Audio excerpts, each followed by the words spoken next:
البرية نظر إلي ما أنت إلا كنز العطية خير البرية نظر إلي ما أنت إلا كنز العطية ما أنت إلا كنز العطية كم ذا أنادي يا خير هادي يكفي عبادي يا نور عيني كم ذا أنادي يا خير هادي يكفي عبادي يا نور عيني يكفي عبادي يا نور عيني خير البرية نظر إلي ما أنت إلا كنز العطية خير البرية نظر إلي ما أنت إلا كنز العطية ما أنت إلا كنز العطية صلاة ربي عليك حبي صلاة ربي عليك حبي ما دام قلبي بذكري حيا ما دام قلبي بذكري حيا خيرا يا نظر إلي ما أنت إلا كنز العطية خير البرية نظر إلي ما أنت إلا كنز العطية ما أنت إلا كنز العطية.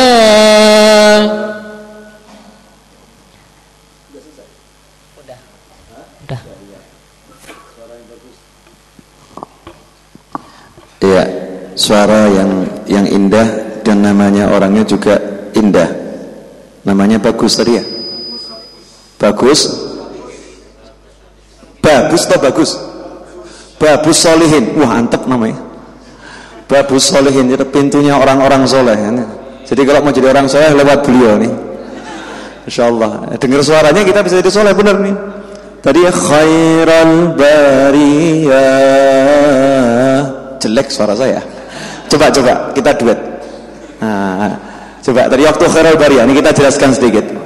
Mas Icuk dihidupkan mic-nya situ. Coba Mas Babus Solihin.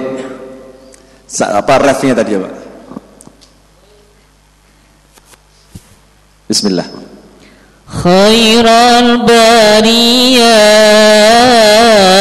nadhara ilayya ma anta illa kanzul atiyya khairal bariyah إلي Allahumma salli wa sallim alaihi ما أنت إلا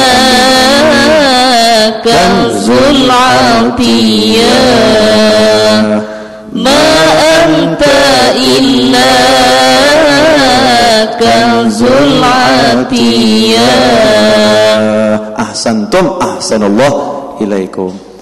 Ini tadi doa luar biasa loh. Khairul bariyah, duhai manusia yang terbaik, ciptaan Allah yang terbaik, yaitu baginda Muhammad sallallahu alaihi wasallam. Nadhara ilayya, tolong saya dipandang dengan pandangan cinta. Ma anta illa, engkau tiada lain merupakan perbendaharaan karunia Allah. Ya, jadi gudang-gudang, sumber-sumber, tambang-tambang karunia Allah itu adalah dirimu, wahai Nabi Muhammad SAW. Ma anta illa kanzul atiyah. Terus nggak ngaji gitu. Ini ngaji, ini nggak ngaji. Jadi memang subhanallah, kalau suara yang enak, ya, suara yang enak itu bisa membuat hati menjadi enak. Ya, para pemirsa, para pendengar AIDA FM dimanapun Anda berada, hadirin yang berada di rumah saya, selamat bergabung kembali di Majlis Ar-Raudhah. Alhamdulillah kita dalam keadaan sehat wal afiah. Mari pertama-tama kita luruskan niat kita dulu ya. Kita hadir di sini mendengarkan majlis ini, saya yang bicara di sini. Mari semuanya meluruskan niat. Kita niat betul-betul pengen cari ridhonya Allah Ta'ala. Dan mari kita dengarkan apa yang kita dengarkan, jangan ditujukan kepada orang lain, tapi tujukan semua yang kita dengar itu kepada pribadi kita masing-masing. Dan doakan semoga saya juga bisa bicara untuk diri saya sendiri, sehingga semoga malam hari ini yang kita dengar, yang disampaikan di bawah petunjuk Allah Ta'ala, dilindungi Allah dari nafsu-nafsu dan keinginan-keinginan yang tidak diridhai oleh Allah. Amin, Allahumma amin. InsyaAllah melanjutkan tema Jumat yang lalu, tetap membahas tentang sholawat kepada Nabi Muhammad sallallahu alaihi wasallam. Ya, satu majelis ini yang punya kitab Riyadhus Shalihin di rumah, yang punya kitab Riyadhus Shalihin, silahkan dibuka bab sholawat. Ya, yang punya kitab Riyadhus Shalihin, silahkan dibuka Kitabus Shalah ala Rasulillah sallallahu alaihi wasallam. Bab sholawat kepada Nabi Muhammad sallallahu alaihi wasallam. Malam hari ini saya akan mengacu pada satu bab ini saja, insyaallah udah cukup. Ya, udah cukup dan tidak selesai mungkin. Ya, mungkin tidak selesai untuk membahas kebesaran Nabi Muhammad SAW, mulai dari sholawat ini dan nanti insyaallah dari yang lain.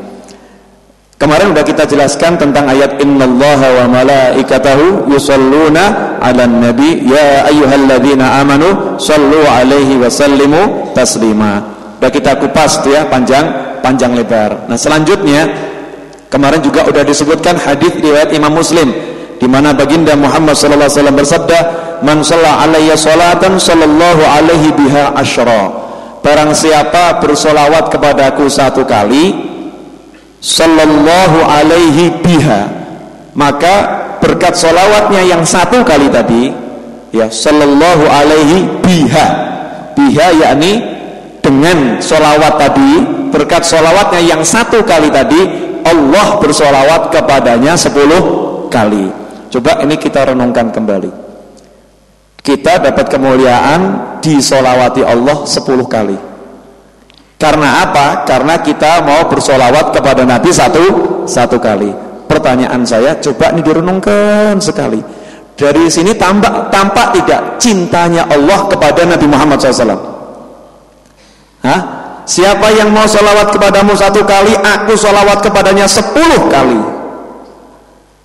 Ya. Kenapa Allah seperti ini? Di antara hikmahnya karena Allah sangat mencintai Nabi Muhammad SAW. Sehingga kalau ada orang yang mau mendoakan Nabi, orang yang mau memuliakan Nabi, ada orang yang mau mengagungkan Nabi, Allah sendiri yang langsung turun tangan untuk memuliakan orang tersebut. Ya, kalau ada orang yang mau menyanjung Nabi, ada orang yang mau memuji Nabi, ada orang yang mau mengangkat setinggi-tingginya Nabi Muhammad SAW, maka Allah sendiri yang turun tangan untuk memuliakan orang tersebut.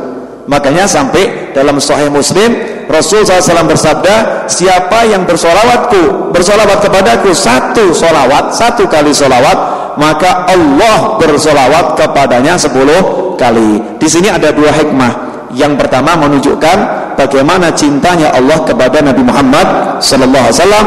Yang kedua menunjukkan betapa kita umat Islam ini, umat Rasul, dimuliakan oleh Allah Ta'ala, sehingga Allah mau bersolawat kepada kita lantaran kita mau bersolawat kepada Nabi Muhammad sallallahu alaihi wasallam. Ya, kemudian dalam hadis riwayat Tirmidzi, hadis ini hasan sahih. Jadi bukan hadis yang palsu, ya, hadis yang sahih, tapi derajat sahihnya pada derajat hasan. Imam Tirmidzi meriwayatkan hadis yang berbunyi dari Sayyidina Abdullah bin Mas'ud radhiyallahu taala anhu, anna Rasulullah sallallahu alaihi wasallam qala, "Aulan nasi bi yaumal qiyamati aktsaruhum alayya sholatan." Rawahu Tirmidzi. Jadi yang punya kitab Riyadhus Shalihin silahkan dilihat nanti ya. Aulan nasi bi, orang yang paling utama untuk dekat dengan aku, untuk kuberi keistimewaan agar pangkatnya itu sedekat mungkin dengan aku, adalah orang yang paling banyak di antara mereka bersolawat kepadaku. Ya, jadi ukuran seseorang itu dekat dengan Nabi, dimuliakan Nabi, diutamakan Nabi, bersama Nabi, karena apa? Karena apa tadi? Karena banyak sholawat. Ada enggak satu hadis yang Rasul mengatakan manusia yang paling dekat dengan aku yang paling banyak tahajudnya? Bukan merendahkan tahajud, bukan, tapi untuk menunjukkan keistimewaan sholawat. Ya, keistimewaan sholawat. Orang yang paling dekat dengan aku yang banyak puasanya. Orang yang paling dekat dengan aku, orang yang paling banyak sedekahnya. Ada tidak hadis seperti itu? Tidak ada. Tapi untuk sholawat, kenapa sampai Rasul mengatakan orang yang paling dekat dengan aku kelak di hari kiamat yang paling banyak sholawat? Kenapa seperti itu? Insya Allah akan kita bahas. Sebelum saya lanjutkan, kita dengarkan komersial break yang berikut ini. Setuju? Iya, malam ini istimewa, kita mau sholawatan terus nih. Iya, saya mesti tadi ketenggengan sama suaranya Mas Babus Shalihin. Mas Icu, Mas Babus Shalihin, silahkan Anda ke depan sini aja. Mic-nya ini lebih bagus, yang itu mic-nya jelek. Mic yang jelek aja suaranya enak gitu ya. Masya Allah enggak kena mata. Silakan sini, ke depan sini. Ya, pegang buku sholawatnya, cari qasidah yang pendek saja. Atau yang tadi diulang lagi boleh, itu diulang 10 kali pun saya suka itu. Ya. Ini Khairul Bariyah yang lagu seperti ini udah sering dengar belum? Belum ya? Jadi qasidah itu lagunya banyak. Pergi, ngajeng ulun. Qasidah itu lagunya banyak. Kemudian tidak harus ngerok, justru yang slow, yang slow ini kan kesannya gimana? Syahdu ya. Syahdu. Coba yang tadi diulang lagi sedikit.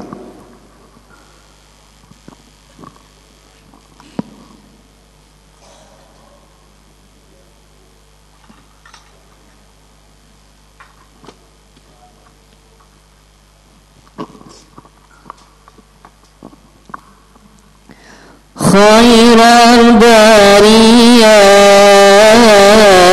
nadara ilayya ma anta illa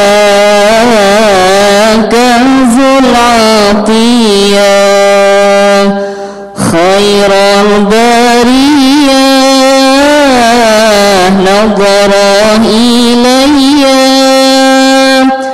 ma illa kanzul atiyah. Ma anta illa kanzul atiyah. Ya bahra fadlin wa taja adlin, jubli bi wasalin qabla al-maniyah.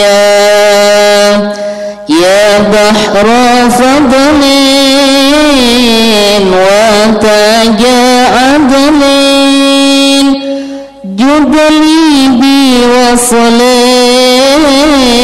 قبل المانية جدلي بوصلين قبل المانية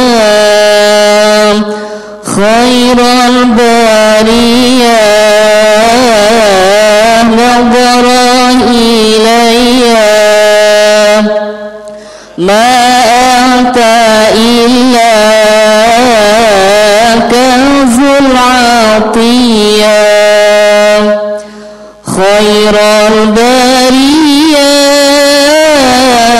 نظر إلي ما أنت إلا كنز العطية ما أنت إلا كنز العطية. Dari mana aslinya? Dari Jember. Tinggal di Solo atau? Oh, di Klaten. Masya Allah. Tiap Jumat bisa ke sini enggak? Hah? Tiap Jumat bisa dibawa ke sini enggak? Masya Allah. Request ya. Request semua betul enggak? Ya, tiap Jumat kalau ke sini kan lumayan ya. Iya. Kalau mau datang ke sana kan repot. Kalau kita datangkan ke sini kan manfaat untuk orang banyak, untuk pendengar Al-Hidayah FM ya. Pendengar Hidayah FM ini sampai mana-mana. Dari pagi saya dapat telepon dari Singapura. Dari Singapura itu telepon bilang, ini apa namanya? Saya tahu Habib dari Hidayah FM. Dengar dari Al-Hidayah FM. Bahasanya saya mau mencerna juga susah gitu ya. Lalu saya juga ikut-ikut. Nama siapa gitu ya. Agak gaya-gaya juga nama siapa, padahal ya tidak mudeng karena apa ngomong dia, asal ngomong gitu. Insyaallah manfaat ya. Jazakumullah khairul jaza. Abu Shalih, duduk sini aja nyantai. Hadirin yang dimuliakan Allah. Lanjutkan ya. Aulan nasi bi yaumal qiyamah aktsaruhum alayya salatan. Orang yang paling dekat dengan aku, aqrabuhum minni, artinya wa haqquhum bi syafaati, dan orang yang paling berhak mendapatkan syafaatku, ini menurut syarahnya, adalah orang yang paling banyak bersolawat kepadaku di antara kalian semua. Ya, di antara mereka semua yang paling banyak bersolawat kepadaku, itu yang paling berhak mendapatkan syafaatku, yang paling berhak duduk dekat dengan aku, yang paling berhak untukku istimewakan. Pertanyaan saya, pernah enggak Anda mendengar orang yang paling banyak tahajud itu orang yang paling dekat dengan aku? Orang yang paling banyak puasa, orang yang paling dekat dengan aku. Orang yang paling banyak sedekah, orang yang paling dekat dengan aku. Kan tidak disebutkan seperti itu. Ya, padahal itu semua amal soleh yang pahalanya luar biasa. Tetapi kenapa untuk solawat sampai Rasul berucap seperti itu? Karena di balik solawat, Allah Ta'ala udah mengatakan, siapa yang solawat kepadamu 1 kali, aku bersolawat kepadanya 10 kali.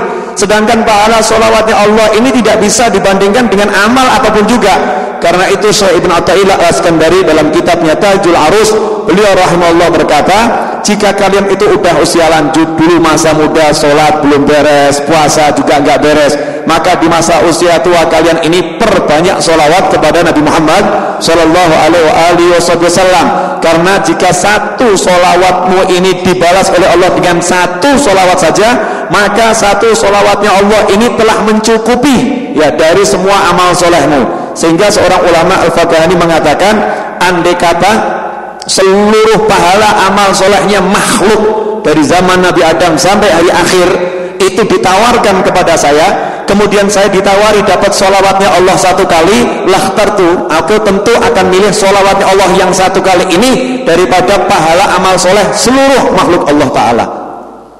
Coba kita bayangkan bagaimana ulama memandang besarnya sholawatnya Allah, sedangkan kita menganggap remeh. Ya, menganggap remeh. Terkadang kita menganggap ya buat apa sholawatan, tapi kalau nggak ngamalkan sunnah Nabi. Buat apa lisan gerak sholawat, tapi kalau dia tidak amal yang diajarkan oleh Rasul SAW. Buat apa rajin sholawat, tapi kalau nggak tahajud. Buat apa rajin sholawat, tapi kalau nggak duha.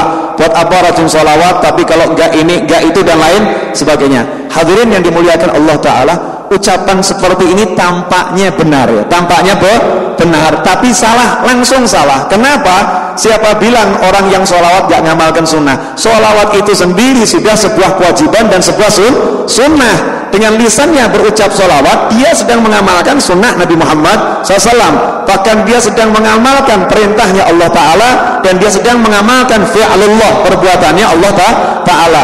Permasalahan dia belum bisa tahajud, dia belum bisa sedekah. Insya Allah berkat sholawat ini, maka nanti dia bisa tahajud, nanti dia bisa sedekah, nanti dia bisa sholat duha dan lain sebagainya. Jangan kemudian menganggap sholawat gak penting, yang penting kita tahajud. Ini justru salah. Ya, akhirnya dia tahajud dijalankan, sholawat tidak.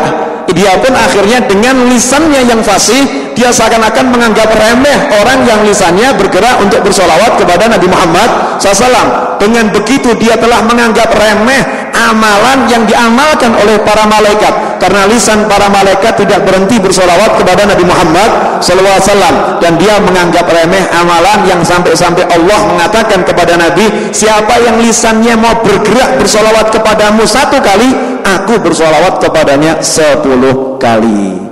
Jelas sampai di sini? Nah, pertanyaan saya, panjenengan kalau misalnya Nabi Muhammad SAW, misal, ini cuma misal, ada di Masjid Istiqlal, kemudian di mihrab, dari Solo kira-kira berangkat Jakarta enggak? Berangkat enggak? Berangkat? Semua berangkat? Nah, terus kira-kira kalau semua berangkat, Muslim di Indonesia ini jumlahnya berapa? Ya, macet. Nyampe Jakarta enggak kita? Enggak nyampe. Enggak mungkin nyampe, betul enggak? Jangankan Jakarta, Kertosuro enggak bisa. Macet. Benar kan? Enggak mungkin nyampe. Bayangkan nanti di mahsyar, ya, itu semua pengen dekat Nabi dari zaman Nabi Adam ila yaumil qiyamah. Semua pengen dekat Nabi Muhammad SAW. Semua pengen dekat Nabi. Terus Anda, aku tak maju gitu ya? Digencet sama yang lain. Saya juga mau maju. Makanya Rasul udah ngasih tiket. Nanti di sana pengen dekat dengan saya, gampang caranya. Di dunia yang paling banyak sholawat. Adil Nabi Muhammad SAW. Kalau masalah puasa, yang lain puasa. Masalah zakat, yang lain zakat. Masalah sodakoh, yang lain sodakoh. Masalah istighfar, yang lain istighfar. Maka dikasih 1 tiket untuk berebut. Yang punya 1 tiket ini bisa dekat dengan Nabi, yaitu sholawat kepada Nabi Muhammad SAW. Dan uniknya dan anehnya dan luar biasanya kerja setan mengiming-iming kita untuk tahajud, setan mengiming kita untuk apa? Sodakoh, setan mengiming kita untuk duha dan lain sebagainya. Tapi begitu sholawat, setan kerja keras. Jangan mau umat Islam itu banyak-banyak sholawat. Kenapa? Bahaya. Kalau udah umat Islam rajin sholawat, dekat dengan Nabi Muhammad Sallallahu Alaihi Wasallam. Maksud saya ngomong begini, ini di syarah disebutkan, bukan mengecilkan duha, bukan mengecilkan tahajud, tapi nanti begini loh. Misal ada 1 juta umat Islam, semuanya rajin tahajud, semuanya rajin duha, ya, semuanya rajin duha, semuanya rajin istighfar. Nah, terus nanti menentukan yang paling dekat yang mana? Ini disyarah ya, penjelasan ulama, bukan saya nggak berani ngomong seperti ini. Ya, bagaimana menentukan? Kan harus adil, harus adil. Saya juga tahajud ya Rasulullah, saya juga sholat ya Rasulullah, saya duha, saya sedekah, kualitas amalnya sama, jumlah rakaatnya sama. Kira-kira yang paling dekat yang mana? Maka dilihat yang paling banyak sholawatnya yang mana, yang paling banyak sholawatnya yang mana. Karena itu kalau kita udah ngerti sholawat ini tiket, ya tiket, maka begitu dilihat malaikat, ya Rasulullah yang paling banyak sholawat fulan gak maju, dimajukan oleh Allah Ta'ala. Fulan gak usah bergerak maju, dipanggil maju oleh Allah Ta'ala, didekatkan kepada Nabi Muhammad Sallallahu Alaihi Wasallam. Bahkan dalam sebuah hadis Rasul menyatakan yang maknanya, kelak di hari kiamat aku bisa kenal umatku karena banyaknya sholawatnya kepadaku. Itu bisa ngerti ya, cahayanya itu kelihatan karena banyaknya sholawat mereka kepada Nabi Muhammad Sallallahu Alaihi Wasallam. Bagaimana tidak bercahaya? Dia mendapatkan limpahan langsung sholawat dari Allah. Sekali sholawat dapat limpahan 10 sholawat dari Allah. 2 kali sholawat dapat 20 limpahan sholawat dari Allah. Kira-kira nur manusia yang seperti itu bagaimana? Ya, kira-kira nurnya bagaimana? Bisa diungkap enggak? Susah. Lah gandeng kita ini belean, ya, padang nggak ketoan, karena kita belen. Apalagi kalau kita ini penglihatannya rabunnya luar biasa, tidak kelihatan, ya tidak kelihatan. Na'udzubillah min dzalik. Bagaimana dengan orang-orang yang buta hatinya? Maka tidak bisa melihat cahaya yang begitu luar biasa. Nah, hadirin yang dimuliakan Allah Ta'ala, ya, banyak sholawat kepada Nabi, tiket dekat dengan Nabi Muhammad Sallallahu Alaihi Wasallam. Nah, kalau udah ngerti seperti ini, kira-kira panjenengan diajak 1000 itu sedikit atau banyak? Sedikit ya? Sedikit. Kenapa? Nah, ini yang ikut Ar-Raudhah semua udah 1000. Berarti kalau pengen dekat dengan Nabi ya naikkan yang lain. Oh 1000 itu kelas bawah, kita mau 2000. Wah 1000 sama teman saya, nanti ngantri sama dia repot ini susuan. Kan begitu, naikkan 2000, naikkan 3000, naikkan 4000 dan seterusnya. Saya ambilkan kisah nih. Insyaallah semua sudah pernah dengar, cuman saya ulangi ya. Dalam kitab Afdhalus Shalawat ala Sayyidis Sadat. Afdhalus Shalawat ala Sayyidis Sadat. Di sini diceritakan tentang pengarang kitab Dalailul Khairat. Kitab Dalailul Khairat itu merupakan sebuah kitab buku yang tebalnya kurang lebih segini, ya, seperti ini. Isinya semua sholawat. Itu ada bagiannya, sholawat Senin, sholawat Selasa, sampai hari Ahad. Ada kumpulannya, Dalailul Khairat. Biasanya ulama itu mengamalkan Dalailul Khairat. Kalau nggak salah, pengarang Maulid Syamsul Durar dulu waktu di Mekah dan Madinah, beliau itu satu hari bisa sampai 5 kali ya. 5 kali khatam Dalailul Khairat di depan makam Nabi Muhammad SAW. Jadi kalau udah duduk itu 5 kali khatam Dalailul Khairat di depan makam Nabi Muhammad Sallallahu Alaihi Wasallam. Karena cintanya pada Nabi Muhammad Sallallahu Alaihi Wasallam. Nah, padahal pengarang kitab itu adalah seorang faqih, seorang ahli hukum. Biasanya ahli hukum itu kaku. Ya, ahli hukum itu saklek, A, B, B. Ahli hukum seperti itu karena memang biasa hidupnya demikian. Dan dia seorang ulama yang cukup ternama. Suatu hari lewat padang Sahara, beliau menceritakan kenapa saya karang Dalailul Khairat. Biasanya yang suka sholawat itu ahli hadis. Makanya hadis tentang aulan nasi bi yaumil qiyamah aktsaruhum alayya sholatan, orang yang paling berhak dapat syafaatku, orang yang paling dekat dengan aku di hari kiamat kelak adalah orang yang paling banyak bersalawat kepada aku. Para ulama mengatakan manusia yang dimaksud adalah ahli hadis. Karena ahli hadis itu setiap saat qala Rasulullah SAW, ya kan? Annahu sallallahu alaihi wasallam. Setiap nyebut hadis Rasul, beliau bersolawat. Bayangkan nih, Imam Bukhari itu di alam kubur, setiap orang yang baca Bukhari bersolawat kepada Nabi, Imam Bukhari dapat pahala solawatnya. Seperti apa itu? Imam Muslim di dalam kubur dapat solawat terus, walaupun tidak bersolawat, karena setiap orang yang baca kumpulan hadis yang beliau susun, otomatis Rasulullah Sallallahu Alaihi Wasallam. Begitu pula dengan ulama yang lain. Makanya disebutkan orang yang selama ada di dalam bukunya itu ada solawat dan salam kepada aku, diampuni oleh Allah Taala, dapat syafaatnya Rasulullah SAW. Nah, hadirin yang dimuliakan Allah, pengarang kitab Dalailul Khairat menceritakan sebab-sebab kenapa beliau susun kitab Dalailul Khairat. Itu beliau cerita, saya pergi ke dalam sebuah perjalanan lewat padang Sahara, waktu sholat tiba, mau wudhu, ketemu sumur tapi nggak ada timba. Masalah buatan ini. Ya, sumurnya ada, timbonya nggak ada. Misalnya panjenengan cari timbo di padang Sahara, dapat nggak? Susah kan?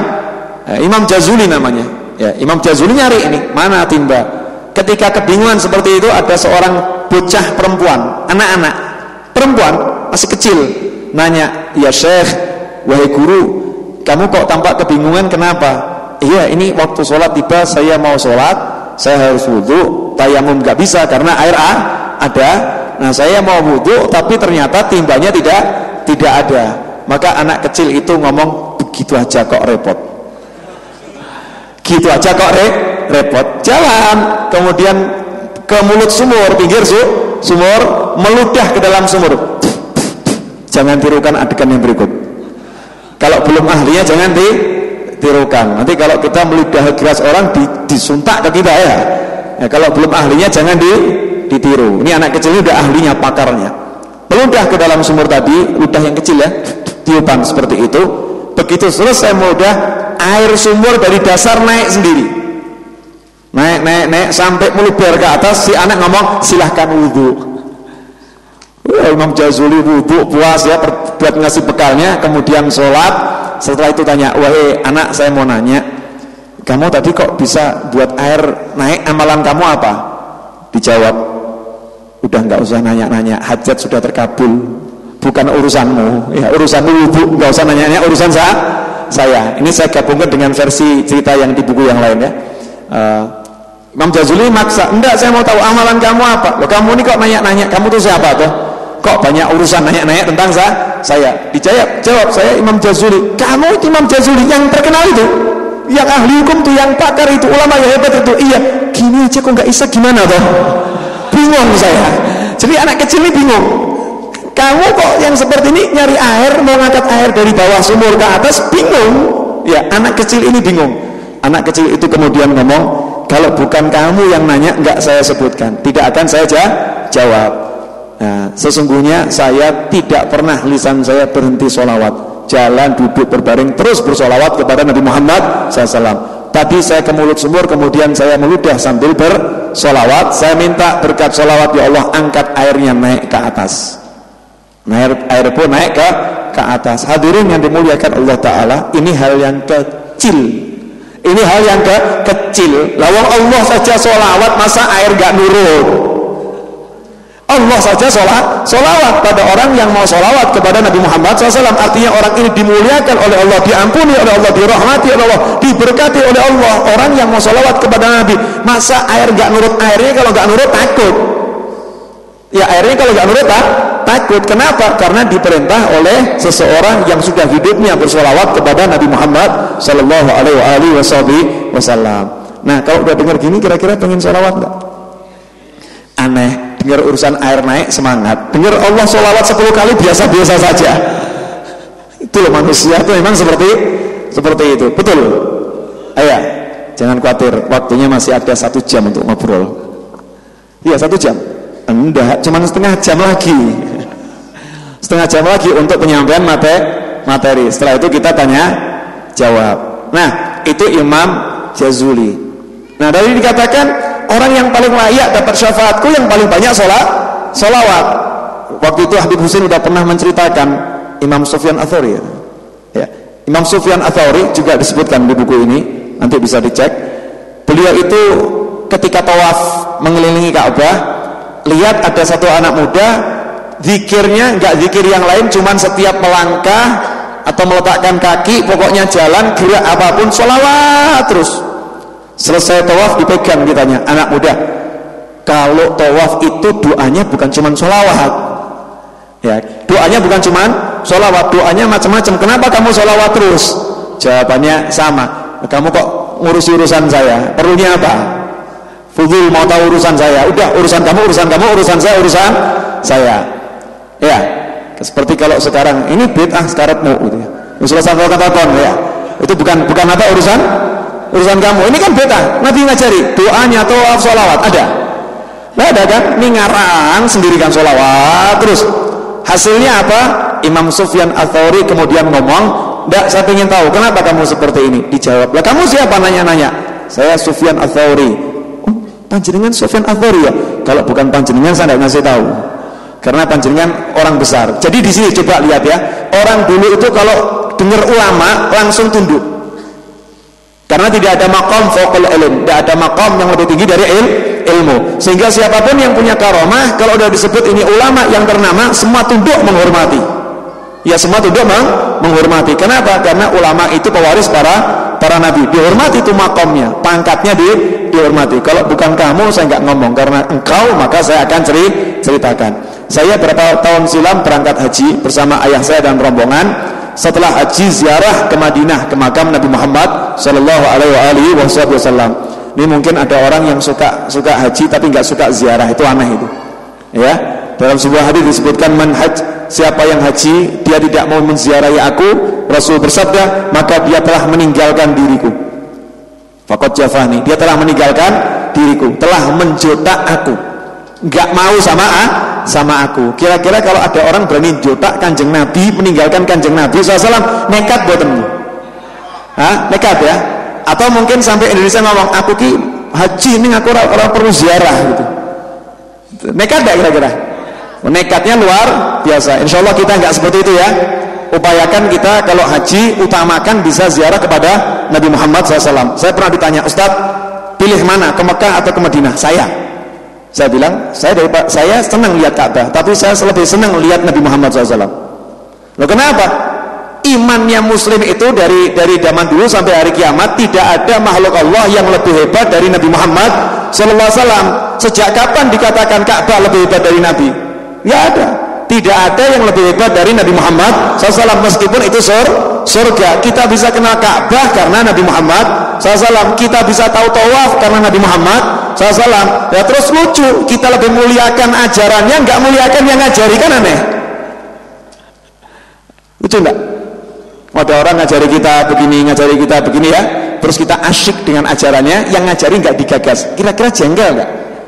Lu tak ajari tambah aku dilalaki, kurang ajar.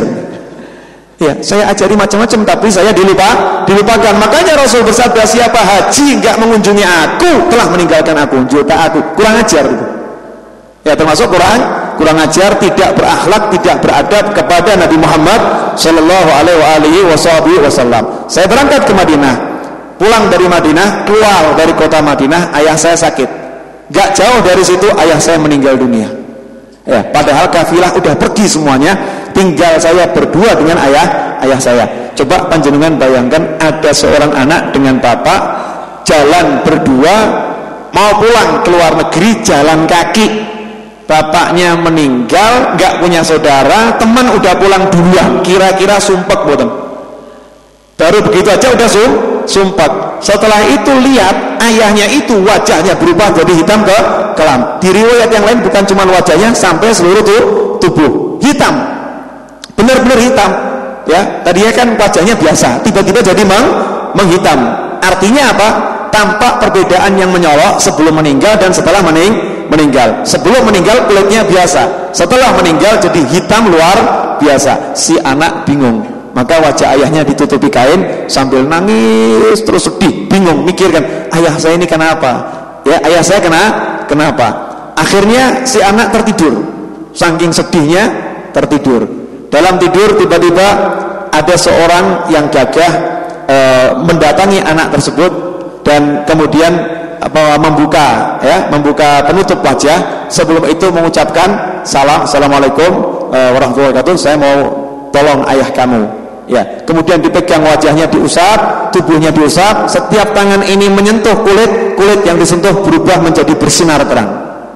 Anak ini heran, siapa orang ini ya? Siapa orang ini? Senang anak tadi, tambah senang. Kemudian nanya, terima kasih banyak, semoga Allah balas kamu dengan kebaikan. Anda ini siapa? Anda siapa?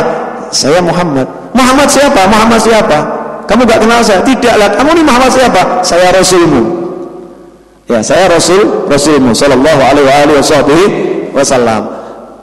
Ya Rasulullah, terima kasih nolong ayah saya. Rasul menjawab, ayah kamu ini dosanya banyak, salahnya banyak, tapi hidupnya suka sholawat. Dan saya udah berjanji, siapa banyak bersolawat kepada saya akan saya beri syafaat. Makanya sekarang saya datang untuk memberinya syafaat.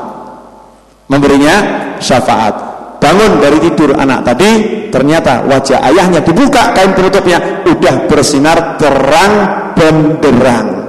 Hadirin yang dimuliakan Allah, kalau dengar seperti ini kira-kira masih meragukan hadir tadi? Orang yang paling layak mendapat syafaatku, orang yang paling berhak kuistimewakan, orang yang paling berhak dekat dengan aku adalah mereka yang paling banyak sholawat kepadaku. Kira-kira masih ragu enggak?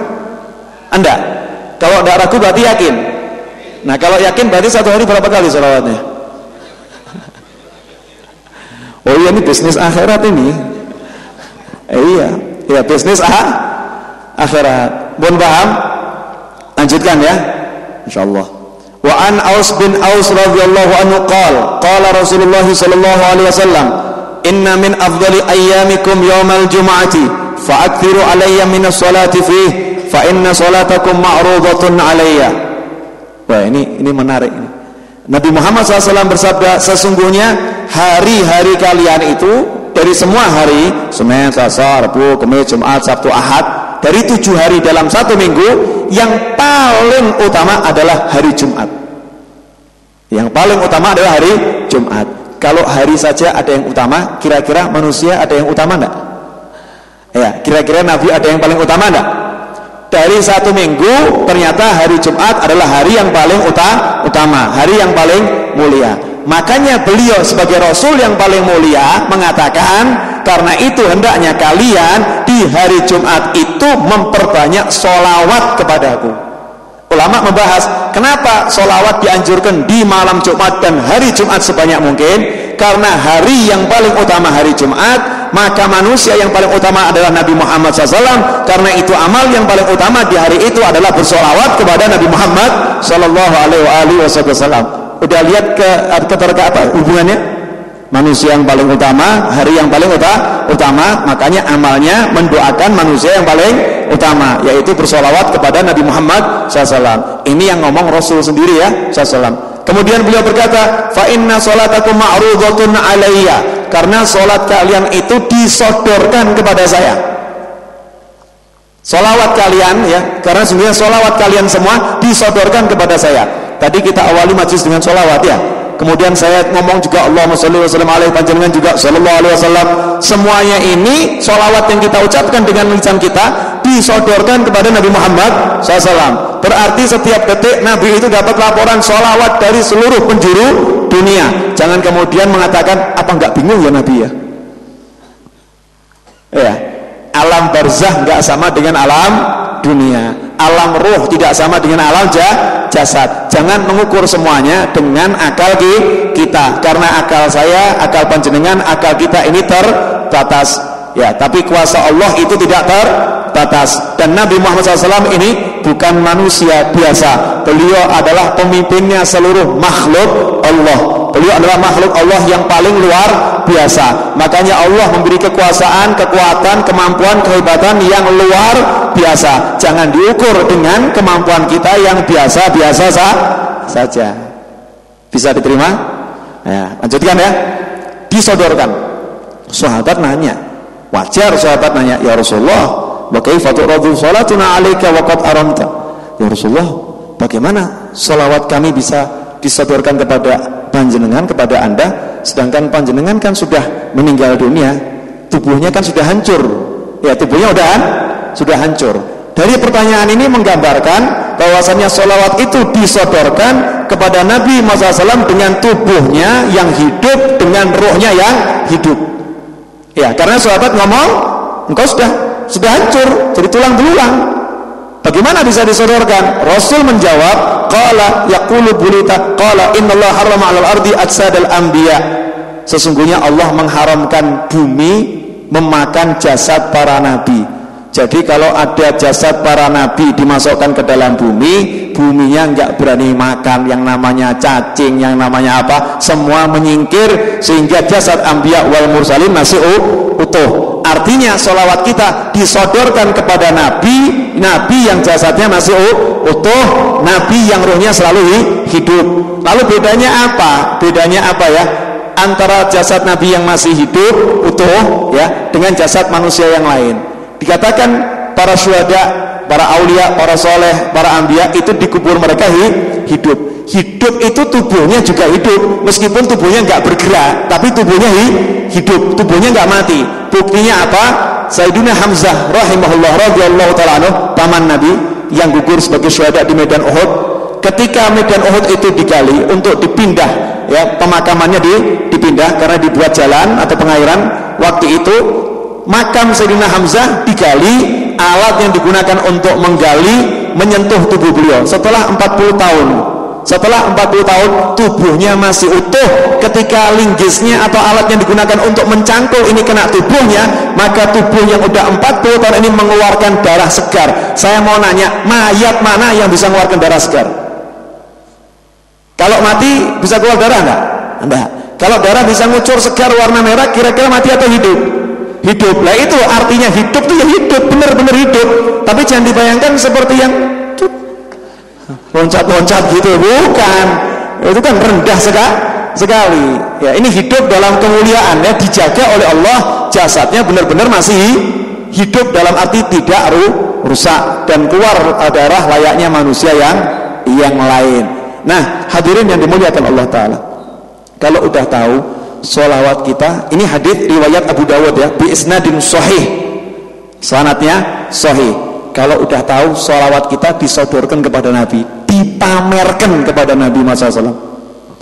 Panjenengan pengen sholawatan terus nggak? Ini malaikat ngomong loh, ini dari novel atau novel. Di mana? Semanggi, di hutan. Kapan? Hari ini ya Rasulullah. Lapor juga. Di sana juga ada ikut fulan sholawat. Dilaporkan semua. Kira-kira panjenengan senang nggak? Senang. Kadang kita kalau ke tempatnya kiai orang soleh, tolong ya, engkau aku sebut-sebutan. Betul kan? Iya. Nah ini malaikat sibuk nyebut-nyebutkan kita. Ini ya Rasulullah, sholawat lagi ya Rasulullah. Ini ya Rasulullah, sholawat lagi ya Rasulullah. Ya Rasulullah, ini sholawat lagi. Nah panjenengan pengen nggak? Pengen. Nah kalau ada orang kemudian mengatakan, udah, nggak usah banyak-banyak baca sholawat, yang penting amal soleh. Ini kira-kira menghina Rasul nggak ini? Jadi amal solehnya udah bener, ya amal solehnya udah bener. Tapi kalimat berikutnya nggak usah banyak-banyak sholawat, ini nggak bener. Ya, tidak benar. Ini justru menentang Al-Quran. Allah sendiri memerintahkan kita, ya ayyuhalladzina amanu sallu alaihi wasallimu taslima. Allah merintahkan kita semua, hei yang beriman, kalian sholawat dan salam pada Nabi. Jangan heran kalau kemudian ada, na'udzubillah min dzalik, insyaallah kita semua selamat ya, ada orang-orang yang lisannya berat sholawat, atau ada orang-orang yang gak bisa suka pada sholawat. Jangan heran, karena cinta itu mahal. Cinta itu mahal. Kita nggak bisa buat orang cinta kepada Rasul, mungkin seperti kita nggak bisa. Buat orang cinta kepada para wali nggak bisa. Makanya pengarang kitab Raudhur Rayyahin itu kan ngomong, percuma nanti kalau saya sebutkan sanad-sanad kisah ini, saya sebutkan percuma, bukunya ketebelan.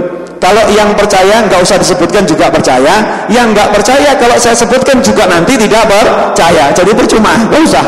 Nah buat orang yang bisa percaya pada wali, percaya pada Nabi, cinta pada Nabi, suka sholawat, manusia seperti itu manusia pilihan, manusia yang dipanggil oleh Allah, ya ayyuhalladzina amanu, hei orang-orang yang beriman.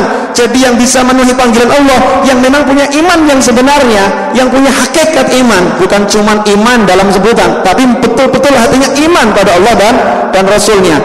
Karena itu siapa yang pengen imannya naik, Allah itu perintahkan kita yang beriman sholawat. Jadi kalau pengen imannya naik, sholawatnya yang banyak. Ketika sholawat banyak, membuktikan dia adalah orang yang beriman dalam sebutannya Allah Ta'ala, orang yang beriman dalam panggilannya Allah Ta'ala, bukan ngaku-ngaku beriman. Semakin rajin sholawat, semakin punya pangkat iman. Sampai di sini pun sakit dipahami. Waktu terus berjalan. Ya, nanti Habib Husain Anis biar nyampaikan 700-800 patah kata. Biasa beliau sepatah 2 patah kata, malam ini biar yang banyak ya. Nah, ya ini tadi kan bab yang enak-enak, bab yang enak. Hadisnya enak. Sekarang ada hadis yang nggak enak. Mau dengar? Ya, harus dengar. Nabi Muhammad SAW itu beliau pituturnya halus atau kasar? Halus dan sangat halus. Kemudian kalau Nabi ngomong kasar itu berarti marah atau enggak marah? Marah. Ya, kalau sampai Nabi ngomong kasar, yang diomongi kasar ini berarti orangnya kebangetan atau enggak kebangetan? Kebangetan ya. Coba dalam hadis riwayat Tirmidzi, dan Imam Tirmidzi mengatakan hadis hasan. Hadis yang hasan. Hadis hasan artinya sahih, tapi tingkatannya hasan. Beliau berkata, wa an Abi Hurairah radhiyallahu anhu qala, diriwayatkan oleh Abu Hurairah radhiyallahu anhu, beliau berkata, qala Rasulullah sallallahu alaihi wasallam, raghima anfu rajulin dzukirtu indahu falam yusalli alayya, Allahumma salli wa sallim wa barik alaihi. Raghima anfu itu kalau diterjemahkan dalam bahasa Indonesia, semoga hidungnya orang itu diisi dengan tanah. Ya, hidungnya diisi dengan tanah, atau kepalanya ini ya pas dimasukkan dalam tanah.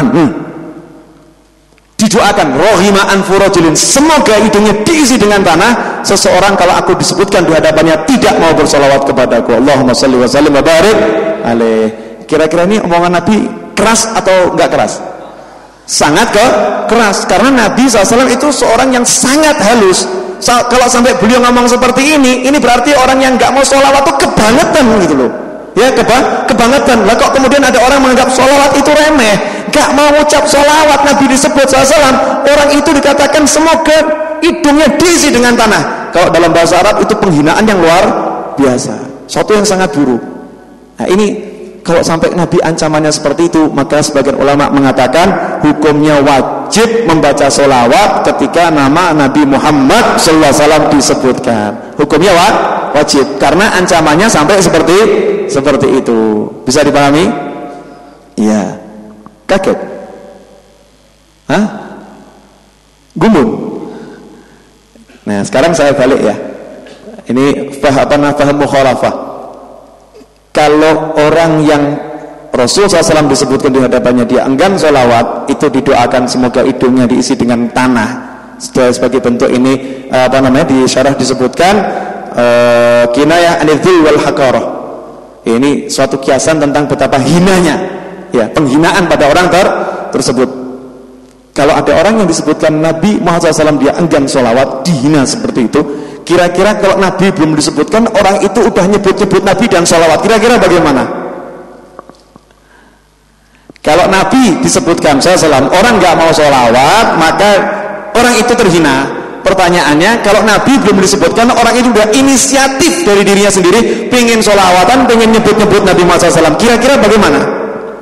Tentu lawannya akan dimuliakan oleh Allah Ta'ala, didoakan mendapatkan kemuliaan. Itulah majelis maulid, itulah majelis sholawat yang tanpa disemangati udah duduk mau nyebut-nyebut Nabi Muhammad SAW, udah duduk mau sholawat kepada Nabi Muhammad SAW. Manusia-manusia yang seperti ini belum disuruh sholawat, udah mengupayakan dirinya ngajak orang lain untuk sholawat, maka Allah menempatkannya pada derajat yang paling dekat dengan Nabi Muhammad SAW. Karena itulah Al-Imam Ali bin Muhammad bin Husain Hafsi sampai dapat maqam yang tinggi karena mahabbahnya, karena cintanya kepada Nabi Muhammad sallallahu alaihi wasallam. Hadirin yang dimuliakan Allah. Cuman lucunya, saya ceramah di mana-mana, semalam saya ceramah di Japer, itu sampai yang hadir saya buat capek semua. Setelah saya jelaskan ini capek semua. Ya, orang yang kikir kalau Nabi SAW disebutkan enggan sholawat. Betul. Lah panjenengan dengar gini kok enggak sholawat? Allahumma sholli wa sallim alaihi, bukan disuruh mingkem. Dengar nama Nabi Muhammad sallallahu alaihi wasallam disuruh mengeluarkan suara. Lah kalau panjenengan dengar nama Nabi Muhammad sallallahu alaihi wasallam enggak mengeluarkan suara, berarti termasuk orang yang didoakan tadi. Paham?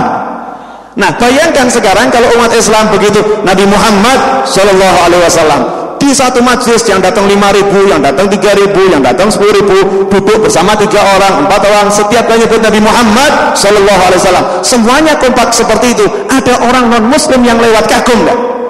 Kagum. Ya, lihat orang yang kagum.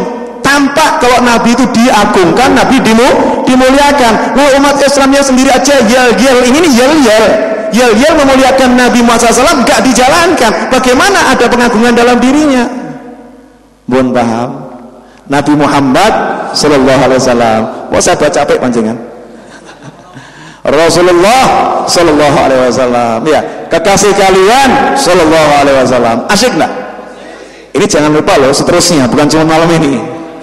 Bukan cuma di tempat ini. Yang di rumah di radio silahkan senyum-senyum sendiri ikut sholawatan ya. Allahumma sholli wa sallim wa barik alaihi. Enak kan? Langsung hati enak, rahmat turun, ya Allah menurunkan sholawat kepada kita semua.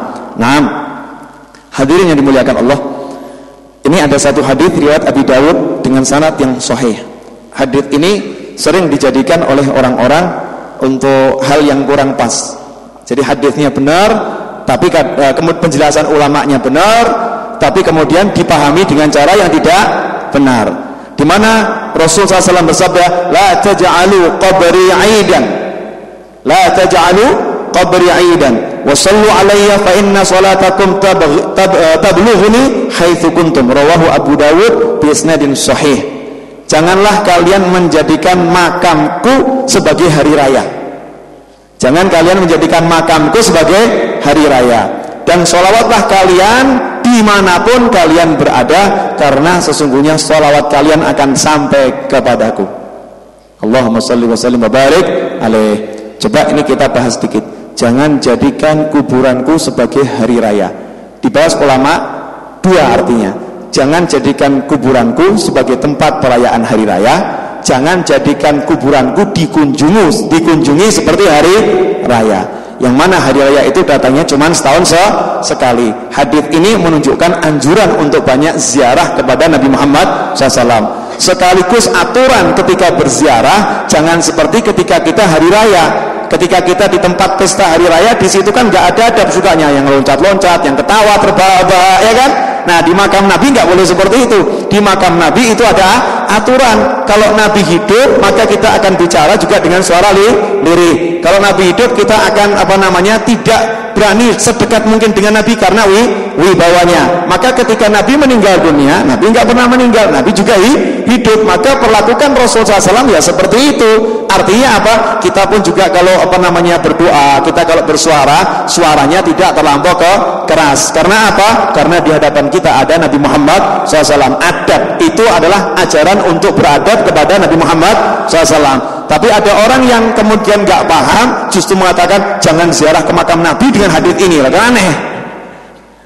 Hadisnya justru anjuran ziarah kan, jangan jadikan makamku seperti hari raya. Hari raya datangnya setahun sekali. Silakan kalian sering menziarahi makamku, maksudnya seperti itu. Tapi kalau ziarah ke makam Nabi juga pakai adab, pakai tata kesobaran. Karena kita ziarah makam Nabi itu rumah Nabi. Kalau di rumah Nabi ya pakai aturannya Nabi, jangan aturan kita. Bagaimana aturan Nabi? Aturan Nabi adalah aturannya Allah Ta'ala. Di Al-Quran dikatakan jangan kalian mengangkat suara kalian lebih tinggi dari suara Nabi, nanti amal kalian akan binasa, hancur, hilang, musnah semuanya tanpa kalian sadari. Ketika ayat ini turun, seorang sahabat mengunci diri di kandang kuda di rumahnya, gak berani keluar, nangis terus.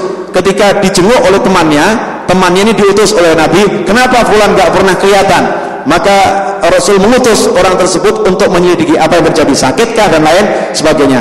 Maka diselidiki, ternyata di kandang kuda nggak mau keluar, nangis terus ya, rumahnya dikunci, nangis terus. Ketika ditanya, kamu kenapa? Saya dapat musibah. Lu kenapa? Sahabat itu suaranya pelan-pelan. Dari semua sahabat yang paling keras suaranya cuma saya. Suara saya ini bawaannya bengak-bengok. Ya, jadi nggak usah teriak, udah banter. Nah, saya itu kalau ngomong bersama kalian di depan Nabi, suara saya keras sendiri. Kalau saya ngomong sama Nabi suara keras, ini Allah mengatakan hancur amal saya, udah saya binasa seperti ini. Saya binasa.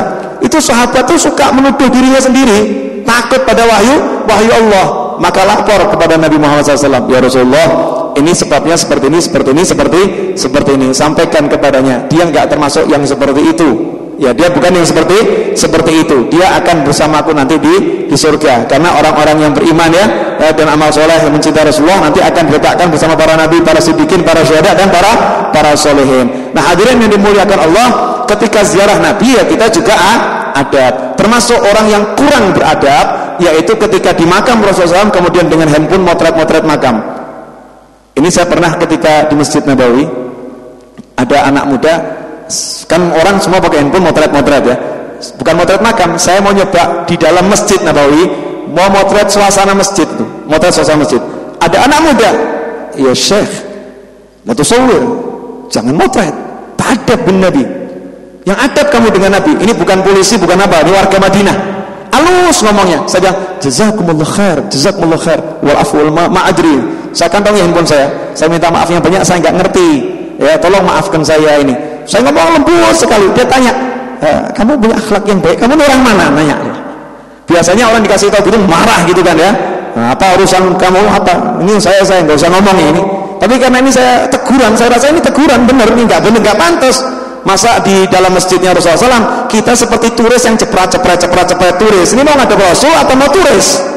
Atau mau touring ini? Ini Rasul, ini makhluk Allah yang paling mulia. Ini bukan artis gitu loh. Jadi ya muliakan, agungkan. Ini perkara adab ya. Adab ini ya cinta. Kalau cinta ya memang susah susah dihukumi ini atau dihukumi itu. Ini tergantung pribadi masing-masing. Silakan mau lebih beradab lebih bagus, nggak beradab ya silahkan tanggung resikonya sendiri. Oh, Beb, saya pengen dapat gambarnya makam Rasulullah SAW itu di YouTube udah banyak, di Google udah banyak, cukup itu. Ya cukup itu, nikmati itu yang sudah ada. Fokuskan ketika kita di Masjid Nabawi, apalagi di Raudhah Rasul, fokuskan kepada Nabi Muhammad sallallahu alaihi wasallam. Jangan sia-siakan dengan yang lain. Bahkan Syekh Hisham Al-Qabbani mengatakan kalau kamu masuk masjid, handphone tinggal di rumah.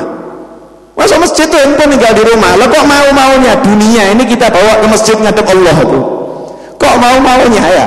Tengah-tengah kita sholat harus baca SMS, tengah-tengah kita sholat harus balas SMS, atau sholat di masjid duduk balas SMS. Ini di rumahnya Allah. Manfaatkan zikir, ketemu Allah, doa, udah itu karunia turun. Kadang karunia turun begitu besar, kitanya asyik ngurusin handphone, pindah ke tetangga kita nih karunianya. Ya pindah ke tetangga kita. Ini banyak sekali ya, hadisnya sangat banyak. Satu lagi saja, satu lagi, insya Allah udah cukup untuk menyemangati kita semua bersolawat kepada Nabi Muhammad sallallahu alaihi wasallam. Rasul bersabda, al-bakhilu man dzukirtu indahu falam yusalli alayya, rawahu Tirmidzi wa qala haditsun hasan sahih. Nabi Muhammad SAW bersabda, al-bakhil, orang yang pelit, orang yang disebutkan aku di hadapannya SAW, dia enggan bersolawat kepadaku. Saya mau nanya, kalau sampai Nabi ngomong orang itu pelit, ini hinaan atau pujian? Hinaan kan? Nabi orangnya sangat halus, tapi sampai Nabi mengatakan itu orang yang pelit tuh. Sahabat kaget kan? Siapa ya Rasulullah orang yang pelit? Kok sampai Rasul mengatakan itu orang pelit itu? Itu orang pelit. Karena dengan alif lam, jadi apa namanya, ada ma'rifah, dikenal orangnya, sosoknya dikenal. Ini sosok yang paling pelit, ya sosok yang paling pelit. Sampai Rasul ngomong ini orang yang sangat pelit ini. Ini orang yang sangat pelit. Sampai Rasul mengucapkan seperti itu. Sayyidatuna Aisyah radhiyallahu taala bertanya, siapa ya Rasulullah orang yang pelit itu? Maka dijawab, orang yang disebutkan aku di hadapannya, tapi ia enggan bersolawat kepadaku. Allahumma salli wa sallim wa barik alaih. Alhamdulillah. 947. Ya 947. Tinggal satu bab lagi, yang pendek saja, gak usah panjang-panjang. 13 menit gak nyampe, mungkin cuma 3 menit, bisa jadi cuma 2 menit. Ada sebuah hadis di mana Nabi Muhammad SAW bersabda, la tutruni, janganlah kalian memuji-muji aku dengan kalimat itra. Jadi itra ini terjemahan bahasa Indonesianya nggak ada. Ya, nanti coba dicek di tafsir Qurtubi, arti itra itu apa. La tutruni, janganlah kalian memuji-muji aku, menyanjung-nyanjung aku, memuja-muja aku. Itu kalau diterjemahkan seperti itu salah. Ini saya baru dapat pelajaran yang bagus. Jadi hadits ini diterjemahkan harus sesuai dengan pemahaman para ulama, bukan dengan bahasa kamus, bukan itu. Ya, bukan dengan bahasa kamus. Dan ulama mengatakan al-itra, yang namanya itra itu adalah pujian dengan sesuatu yang batil. Yang dipuji nggak punya sifat itu, kita puji-puji seperti itu. Ini namanya itra. Paham? Ya. Terus kalau menerjemahkan gimana? Diterjemahkan jangan puji-puji aku, ya salah. Jelas terjemahannya salah. Karena Nabi nggak pernah bilang seperti itu. Nabi bilang la tutruni, bukan la tamdahuni. Kalau madah lain, jangan kalian puji aku, itu dengan madah. Tapi ini bukan madah, la tutruni, jangan kalian puji-puji aku dengan sesuatu yang nggak benar. Paham? Contoh, ada orang nggak pernah sholat tahajud, kita ngomong, ini ketemu depannya, ini loh tiap malam tahajud, ini orang masya Allah, ini saya udah buktikan sendiri, ini orang keramat, padahal nggak punya apa-apa. Orang jadi berbangga diri, ya kan? Orang merasa ujub. Ini yang dikatakan jangan kamu memuji-muji saudaramu. Siapa muji saudaranya telah mematahkan punggungnya. Kalau ada orang muji-muji saudaranya, lemparkan pasir ke wajahnya. Ini yang dimaksud muji orang lain di hadapannya, sedangkan yang dipuji tidak punya sifat seperti itu. Ini pujian yang batil, pujian yang tidak benar, pujian yang menyesatkan. Inilah penjilat. Nah, ini yang nggak boleh. Tapi kalau muji dengan sesuatu yang memang ada di situ, disunahkan. Rasul SAW mengatakan, ni'mal abd Abdullah. Sesungguhnya sebaik-baik hamba Allah itu Abdullah. Ni'mal abd fulan, ni'mal abd fulan, ni'mal abd fulan. Rasul sering muji sahabat radhiyallahu ta'ala anhum. Apakah berarti Rasul mematahkan punggung mereka? Apakah kemudian sahabat melemparkan pasir ke wajah Nabi Muhammad SAW? Kan tidak mungkin, gitu. Tidak mungkin. artinya tempatkan hadits itu pada porsinya. Yang nggak boleh kita muji orang lain sedangkan yang dipuji tidak punya sifat seperti itu. Yang pujian itu bisa mengakibatkan dia menjadi berbangga diri, menjadi sombong, menjadi tidak sadar di diri. Nah, kita kan bisa lihat orangnya. Makanya dalam hadis yang lain Rasul bersabda, seorang mukmin itu idza mudiha rabbal iman fi qalbih. Seorang mukmin kalau dipuji imannya nambah. Kita lihat ada orang biasa sedekah, kita ngomong, saya senang kamu sedekah, masya Allah, lanjutkan. Ini yang dipuji kan jadi semangat sedekah. Ini harus. Jangan ada orang rajin sedekah teke gitu ya. Akhirnya dia enggak semangat. Ada anak yang rajin cari ilmu. Kamu anaknya siapa? Anaknya fulan. Masya Allah, salamkan ke ayah kamu ya. Teruskan nih kamu ngajinya. Saya senang sama kamu. Yang dipuji akhirnya semangat, imannya nambah. Lah kalau orang enggak pernah pengajian dipuji-puji, udah ahli pengajian, lupa diri tambahan dia. Nah, ini yang enggak boleh. Bisa bedakan? Bisa kan? Nah, yang dilarang oleh Nabi Muhammad SAW adalah kita memuji Nabi dengan sesuatu yang Nabi enggak punya dan yang tidak boleh ada pada diri Nabi. Sebagaimana umat Nasrani la tatruni kama, sebagaimana umat Nasrani memuja-muja Isa bin Maryam. Paham? Nah, kalau orang motong hadis ini cuman ngomong jangan puji-puji Nabi, berarti sudah berdusta atas nama Nabi Muhammad Sallallahu Alaihi Wasallam, karena dia mencatat ucapan Nabi dan memenggalnya menurut pemahamannya sendiri dan tidak sesuai dengan apa yang dimaksud oleh Nabi Muhammad SAW. Tidak ada satu hadis pun Nabi yang mengatakan jangan puji-puji aku, tidak ada. Yang ada, jangan puji-puji aku dengan pujian yang tidak benar sebagaimana umat Nasrani memuja Isa bin Maryam. Itu yang enggak boleh. Yaitu apa? Ya, lanjutan hadisnya, walakin akan tetapi katakan Abdullah wa Rasuluh, katakan Nabi Muhammad SAW itu adalah hambanya Allah dan Rasulnya Allah. Saya mau nanya, kalau Rasulnya Allah itu pujian bukan? Jangan puji-puji aku, cuman katakan saja saya ini hambanya Allah, saya Rasulnya Allah, ini pujian bukan nih? Tidak usah puji-puji saya, cuman katakan saja saya ini presiden, pujian bukan? Itu Rasul dalam hadis itu juga muji dirinya sendiri, walakin Abdullah wa Rasuluh, saya hambanya Allah, saya Rasulnya Allah. Ini pujian yang benar. Artinya tempatkan saya sebagai hambanya Allah, sebagai Rasulnya Allah. Sebagai Rasulnya Allah punya keistimewaan yang luar biasa. Allah bersolawat kepada saya, malaikat bersolawat kepada saya. Siapa yang suaranya lebih tinggi dari suara saya, amalnya hancur. Meskipun sholatnya itu puluhan ribu rakaat, tapi kalau ngomong di hadapan Nabi teriak-teriak, nggak mau menghormati suaranya Nabi, hancur amal soleh semuanya. Karena tidak menghargai ucapan Nabi Muhammad SAW. Nabi ngomong, dia ngomong sendiri, maka hancur amal solehnya, dan seterusnya. Udah paham maksud hadis tadi? Ya, kadang orang terus menggal seenaknya sendiri, hadisnya di depan dipakai, lanjutannya ke belakang nggak dipakai. Pun sakit dipahami? Alhamdulillah. Nah, ini adalah Habib Hussein bin Aris di sini. Saya juga pengen dengar wejangan-wejangan dari beliau ya. Insyaallah menambah manfaat buat kita semua. Bismillahirrahmanirrahim. Bismillahirrahmanirrahim. Alhamdulillahirabbil alamin, hamdan katsiran thayyiban mubarakan fi kama yuhibbu rabbuna wa yarda. Asyhadu an la ilaha illallah wa la syarika lahu wa asyhadu anna Muhammadan abduhu wa rasuluh. Allahumma shalli wa sallim ala sayyidina Muhammadin wa ala alihi wa sahbihi ajma'in. Alhamdulillah, segala puji dan syukur kita haturkan kehadirat Allah Subhanahu wa taala yang pada malam hari ini memberi kita kesempatan, kesehatan dan taufik sehingga kita bisa berkumpul di tempat yang insyaallah penuh dengan keberkahan ini. Di tempat yang selama beberapa jam, beberapa menit disebut nama-nama orang yang paling dicintai oleh Allah. Tadi oleh Ustaz Noval disebutkan cinta, juga bakhil, juga yang paling menarik perhatian saya adalah yang berhubungan dengan cinta. Cinta ini memang tidak bisa dipaksakan.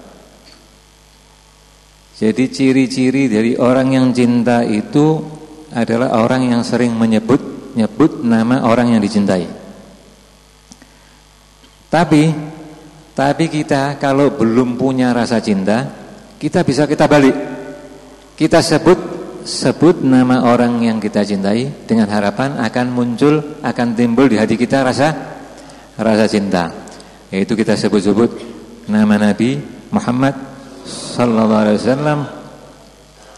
Dan untuk membuat kita refleks bersolawat apabila Nabi Muhammad disebut, itu juga bukan sesuatu yang gampang. Ini hubungannya dengan cinta. Sebagaimana dikatakan oleh Ustaz Noval barusan, cinta ini tidak bisa direkayasa. Tapi dan tidak bisa dihukumi. Orang yang punya rasa cinta ini biasanya perbuatannya bisa kayak orang waras, bisa juga kayak orang enggak waras gitu. Tapi kalau ada di setiap amal kita dilandasi dengan rasa cinta, maka insya Allah amalnya akan menjadi istimewa. Apa aja? Itu ibadah maupun muamalah. Kalau kita kerja, misalnya kita menanam pohon, mengembangbiakkan pohon anggrek, kalau itu didasari kita nyiram tanaman aja, orang yang hobi, orang yang cinta sama tanaman, sama orang yang tidak cinta dengan tanaman, insya Allah hasilnya akan lain. Dan itu sudah dibuktikan menurut penelitian. Yang nyirami dengan penuh rasa cinta akan mengakibatkan tanaman itu akan tumbuh dengan lebih subur. Jadi semua yang didasari, semua amalan, aktivitas yang didasari rasa cinta, hasilnya akan jauh lebih bagus. Cuma cintanya tidak bisa muncul, tidak bisa direkayasa. Tapi ada sebagaimana disebutkan dalam peribahasa, tak kenal maka tak sayang. Jadi salah satu cara untuk menimbulkan rasa cinta di hati kita terhadap Kanjeng Nabi Muhammad sallallahu alaihi wasallam itu dengan cara mempelajari perjalanan hidupnya. Karena semua yang menyangkut Rasulullah itu semuanya bagus. Semuanya menarik. Subhanallah. Jadi kalau kita ini tokoh-tokoh di dunia ini ada macam-macam. Ya, kita kenal yang ahli dalam ilmu pengetahuan, yang ahli dalam ilmu politik, yang berhasil dalam perdagangan. Tapi mereka kalau diteliti, orang-orang itu akan ada kekurangannya, akan ada celahnya. Misalnya dia ahli dalam bisnis, wah kekayaannya termasuk yang paling kaya di dunia, tapi keluarganya misalnya anak-anaknya terkena narkoba. Ada yang ahli sains, ilmu pengetahuan sampai mendapat hadiah Nobel, tapi kalau diteliti lagi ternyata dia juga dalam membina rumah tangga tidak bisa, dia bercerai, keluarganya broken home misalnya, anak-anaknya menjadi anak-anak yang terlantar. Kemudian kalau dia ahli dalam bidang lain misalnya kimia, kalau diteliti lagi ternyata akhir hidupnya sangat tragis, bunuh diri. Pokoknya semua yang kita pelajari tentang tokoh-tokoh itu pasti ada hal-hal yang tidak bisa dijadikan teladan. Tapi ada satu makhluk yang Allah, orang ini terlibat dalam perdagangan, perdagangannya bagus, sukses. Dia dalam memimpin peperangan sukses, bagus, bisa dijadikan teladan. Dalam membina rumah tangga, dalam hubungannya dengan istrinya ada banyak dan semuanya bagus. Dalam mendidik, dalam menyampaikan pelajaran, semuanya bagus. Sampai-sampai orang ini kalau diceritakan cara orang ini masuk ke dalam WC, keluar ke dalam WC, berjalan di jalan raya, masuk ke dalam masjid, semuanya bagus, tidak ada yang salah. Siapa itu orang itu? Nabi Muhammad sallallahu alaihi wasallam. Semuanya tidak ada yang salah. Kalau saya dibikinkan biografi saya, masih umur 6 bulan, kerjaannya nendangi perut ibunya. Nah, nanti keluar, lahir umur 2 tahun, sakit panas, tidak pernah berhenti. Umur 4 tahun, nyuri permen kakaknya. Nah, umur 6 tahun, nyuri palem tetangga. Nah, tidak ada yang bisa. Tapi Rasulullah ini, subhanallah, semua riwayat hidupnya tidak ada yang buruk. Semuanya bisa dijadikan teladan. Ada tidak? Orang-orang yang kita anggap orang yang suci, misalnya saja Buddha misalnya, atau Lao-tse, itu juga riwayat hidupnya tidak banyak diketahui. Yang lebih tinggi dari itu misalnya riwayat nabi-nabi, Nabi Adam, Nabi Nuh, Nabi Ibrahim, yang ada riwayatnya yang hanya tercantum di dalam Quran. Tapi Nabi Muhammad semuanya ditulis. Semuanya ditulis. Cara mengenakan pakaian, cara memakai sandal, cara masuk ke dalam WC, cara memimpin negara, cara memimpin peperangan, cara membagikan rampasan perang, cara semuanya ditulis, dicatat dengan terinci, dan tidak ada satupun yang tidak bisa dijadikan teladan. Tidak ada satupun yang tidak bisa dijadikan contoh.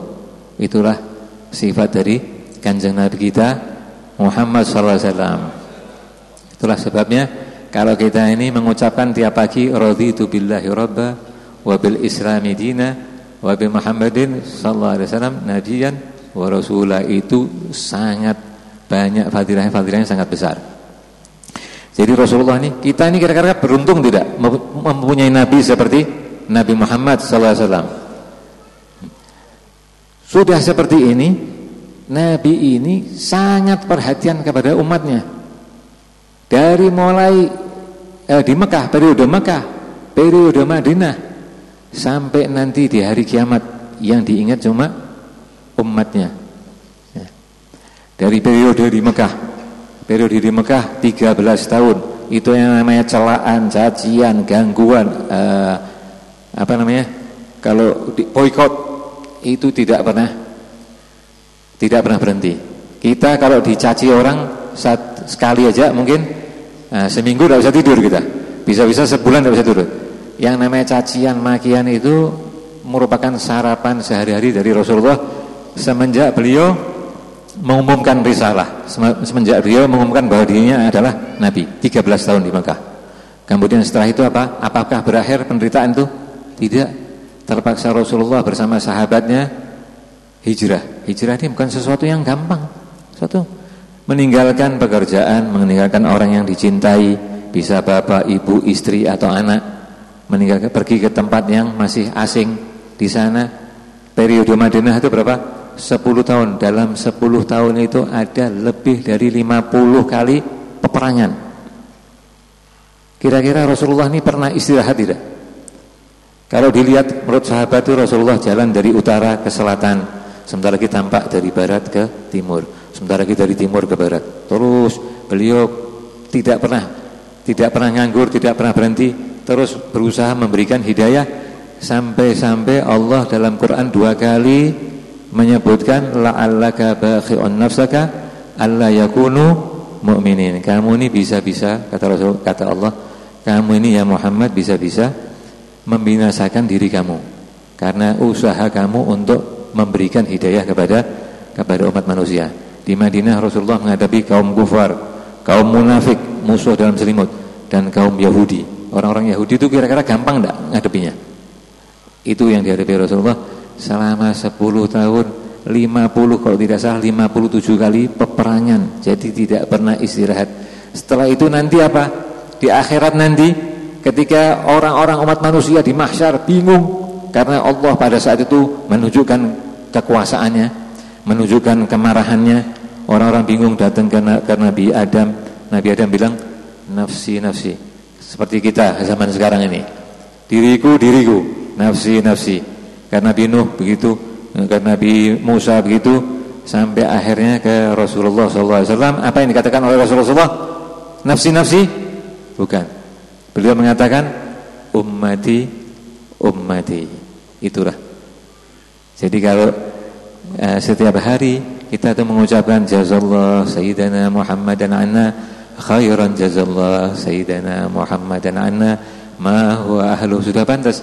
Kalau kita ini termasuk orang yang pandai membalas budi, maka sudah sepatutnya kita ini merasa bersyukur dengan apa-apa yang sudah dilaksanakan oleh Rasulullah. Apakah kalau kita ini bersolawat Rasulullah senang? Insya Allah Rasulullah senang. Nah, tapi dalam hadis ada disebutkan man ahya sunnati faqad ahabbani Wa man ahabbani kana ma'i fil jannah. Gitu. Jadi kalau kita ini penasaran, kita ini sholawat, alhamdulillah. Sholawat itu sebenarnya manfaatnya kembali ke siapa? Ke kita.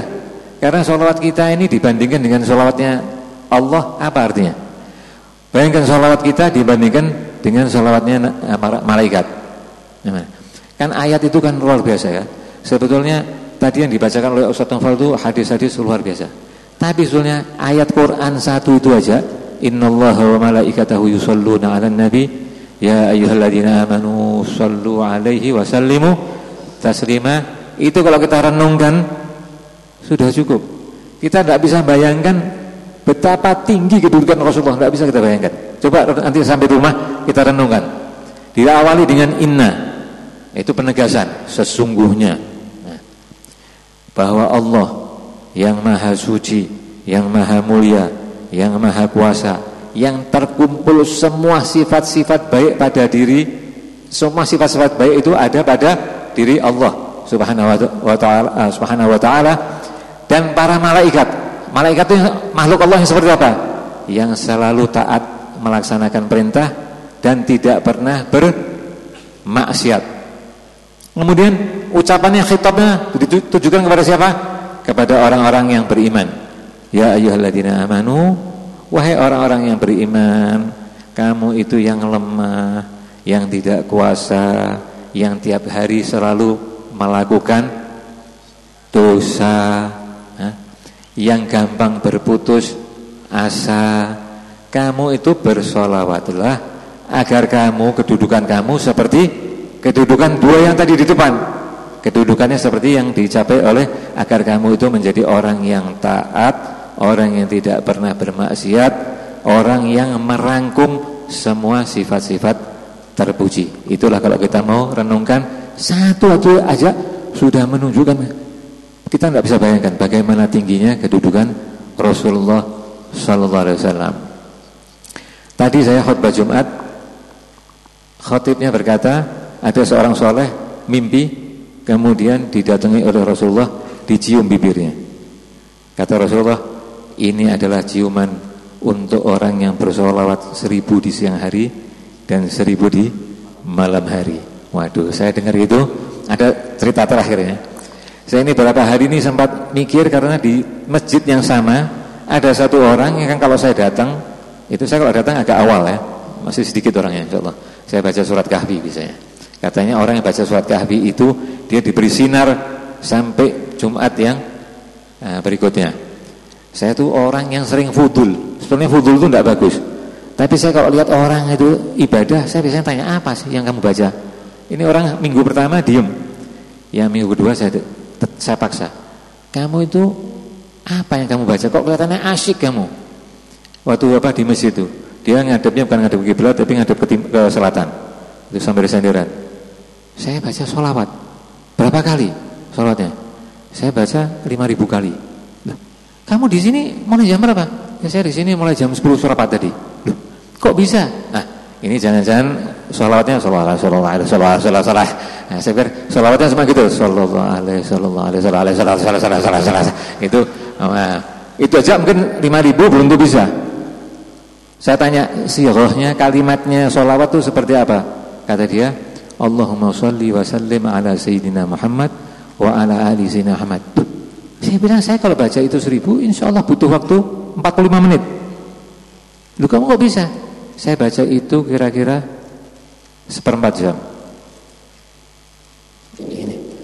Kemudian saya teruskan lagi pertanyaan saya. Cuma itu aja? Enggak, saya baca surat Al-Ikhlas 500 kali. Saya baca la ilaha illallah wa la syarika la ilaha illallah subhanallah walhamdulillah wa la ilaha illallah wallahu akbar 500 kali. Saya pikir sudah selesai. Enggak, saya baca lagi subhanallah hamdi subhanallah azim 500 kali. Enggak tahu, mungkin masih ada lagi. Nah, jadi saya bilang, saya sempat ngomong, wah, Anda ini sudah masuk dalam keberkahan waktu. Sudah masuk ke sir waktu. Cuma orang ini nganggap omongan saya biasa aja. Minggu berikutnya saya tidak usah tanya nih, wah ini orang Masya Allah. Saya tadi mau sholat Jumat di Masjid Agung, saya batalkan sholat Jumat di tempat yang sama. Saya tanya lagi, Masya Allah, gimana? Dulu gimana? Dulu saya sudah lama. Kapan tuh mulai ngamalkan ini? Ya sudah lama, tidak mau nyebutkan dia. Dulu masa langsung 5.000. Saya 5.000 itu, ini kan hari Jumat. Kalau hari Jumat bukan 5.000 kata dia. Kalau hari Jumat 15.000. 5.000 itu kalau hari biasa. Nah, jadi itu. Jadi kalau orang misalnya anggap sholawat 1.000 sehari itu berat, coba lakukan. Enggak, maksudnya lakukan, insya Allah nanti setelah sebulan merasa kurang.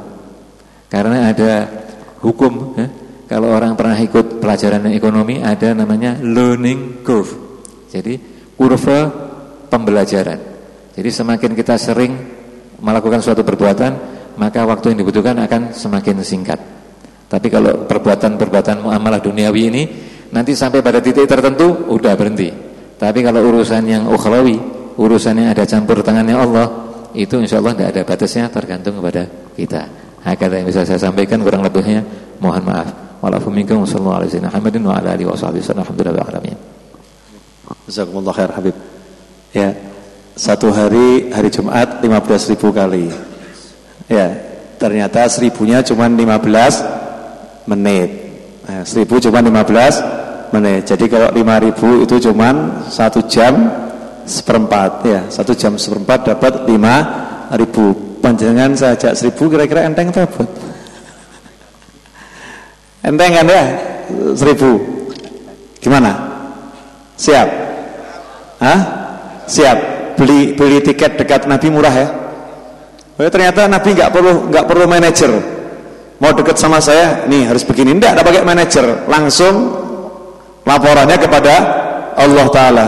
Dicatat ini, oh sekian fulan, sekian fulan, sekian fulan. Maka itu tiketnya untuk bisa dekat dengan Nabi Muhammad sallallahu alaihi wasallam. Satu hal yang perlu saya garis bawahi, jangan sampai salah dengan ceramah saya tadi ya. Jadi saya katakan ya, di tahajud tidak disebutkan seperti itu, kemudian di duha tidak disebutkan seperti itu. Tujuan saya ngomong seperti ini agar semuanya itu melek gitu ya. Semuanya melek. Sholawat ini kadang dianggap remeh. Ya, sholawat dianggap remeh. Sholawat itu dianggap kecil ya. Sehingga ketika seorang itu udah rajin tahajud, rajin duha gitu ya, kemudian lihat orang sholawatannya dianggapnya cuman ya kan? Dianggapnya itu tidak bermakna atau tidak berarti. Makanya setelah begini coba direnungkan, coba direnungkan betapa agung dan mulianya orang-orang yang bersolawat kepada Nabi Muhammad SAW. Ya, Mas Fandi, silahkan nomor SMS-nya yang mau tanya, silahkan disebutkan. Baik, untuk para pendengar Al-Hidayah yang ingin bertanya via line SMS, bisa bergabung di nomor telepon 083 865 430777. Sekali lagi buat para pendengar Al-Hidayah yang ada di rumah, bisa bergabung via line SMS di 083 865 430777.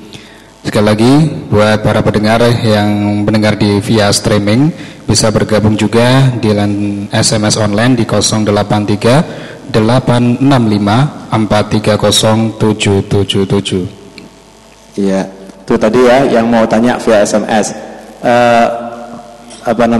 Untuk yang di rumah ini ada yang mau nanya enggak di depan saya kira-kira? Bentar, yang lain dulu. Ada yang lain mau nanya enggak? Mas Imam sudah sering, yang belum sering dulu. Hah? Sudah sering juga. Pojok. Ya, wajahnya udah sering. Nanti artinya bisa sama saya lain nanti kan. Panjang, silakan mic-nya silakan ke kanan dulu.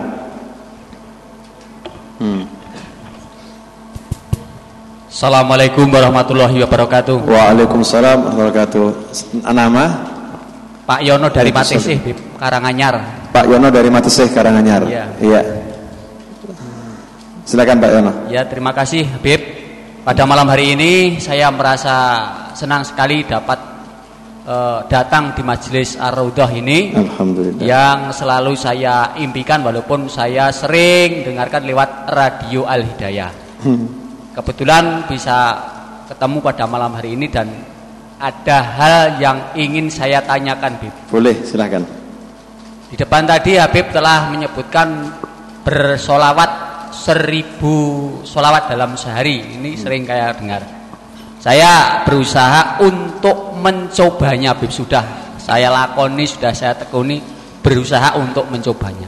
Saya usahakan semaksimal mungkin. Namun mungkin ya kebutuhan orang itu macam-macam sehingga ingin membulatkan 1000 solawat. Nah ini terus terang, Habib. So kadang masih ya susah-susah gampang. Tapi walaupun begitu tetap saya mengusahakan, misalnya ba'da sholat asar, maghrib, isya, bahkan malam sehabis sholat isya waktu luang saya gunakan. Seandainya tidak mencukupi atau tidak memenuhi target 1000 sholawat, Bib, apakah kira-kira ya kriteria yang saya lakukan ini bisa memenuhi target seperti yang Habib sebutkan tadi, Bib? Ya, siap. Insyaallah. Terima kasih, syukran. Assalamualaikum warahmatullahi wabarakatuh. Waalaikumsalam warahmatullahi wabarakatuh. Ya Pak Yono, begini, dan untuk semua pendengar Hidayah FM dimanapun Anda berada, innamal a'malu binniyat. Sesungguhnya amal tergantung dari niatnya. Panjenengan udah bertekad dan mengamalkan, itu namanya sudah berniat. Dan panjenengan belum bisa capai angka itu kan sedih gitu kan ya. Berarti itu niatnya udah benar. Nah, terus usaha, insya Allah nanti bisa. Nah, biar bisa, karena ada anak SD yang sebelum berangkat sekolah itu sudah bisa lebih dari 1000 ya. Bisa lebih dari 1000. Anak SD ini belum sampai sekolahan udah 1000 selesai. Kemudian malam ba'dal isya itu udah sampai 6000. Bisa itu. Kenapa? Kuncinya selalu pegang tasbih. Selalu pegang tasbih. Jadi jangan kita batasi, saya mau sholawat kok lagi begini, sholawat lagi begini. Jadi setiap ada kesempatan langsung sholawat. Nah kalau kita pegang tasbih, counter apapun gitu ya, yang mudah muncul angkanya, ya apapun lah bentuknya, itu bisa dipakai pokoknya untuk menghitung. Ya, sambil jalan, sambil naik motor, sambil duduk di mana, paksakan lisan kita sholawat. Ternyata insya Allah dari mulai bangun tidur itu belum tidur udah kelar gitu. Karena tidak terasa ya, tidak terasa sambil beraktivitas. Ya kita latihan gitu dulu terus. Nanti kita sampai bisa suatu saat semoga kita duduk khusus, misalnya habis sholat duha. Habis sholat duha khusus memang cuma untuk sholawat, sehingga duduk tadi insya Allah bisa ya, seperempat jam bisa dapat 1000 kali sholawat. Kalau udah emang betul kita latih lisannya. Tadi saya tertarik dengan teori dalam ilmu ekonomi tadi, namanya apa, Bib? Learning curve. Persis ngomongnya. Learning curve gitu ya. Jadi kurva pembelajaran ya. Ya, jadi seorang itu kalau melakukan sesuatu secara terus-menerus dan sering aktivitas ya. Misalnya dia nulis cek. Gitu Beb ya. Ya, nulis cek. Kalau yang nggak biasa nulis cek kan susah. Tapi kalau tiap hari dia nulis cek, lama-lama itu waktu buat nulis ceknya bisa semakin singkat ya, seperti itu. Nah, begitu pula, tapi ini urusan dunia. Kalau urusan dunia itu singkatnya mah ada batasannya, maksimal nulis ceknya sekian menit misalnya gitu, atau 1 menit. Tadinya 5 menit jadi 1 menit. Urusan dunia ada kurva maksimalnya. Tapi kalau urusan akhirat gak ada maksimalnya, sebab Allah turun tangan di situ. Jadi sholawat itu bisa jadi nanti panjenengan 1 menit 5.000, 7.000, 10.000, gak masuk akal.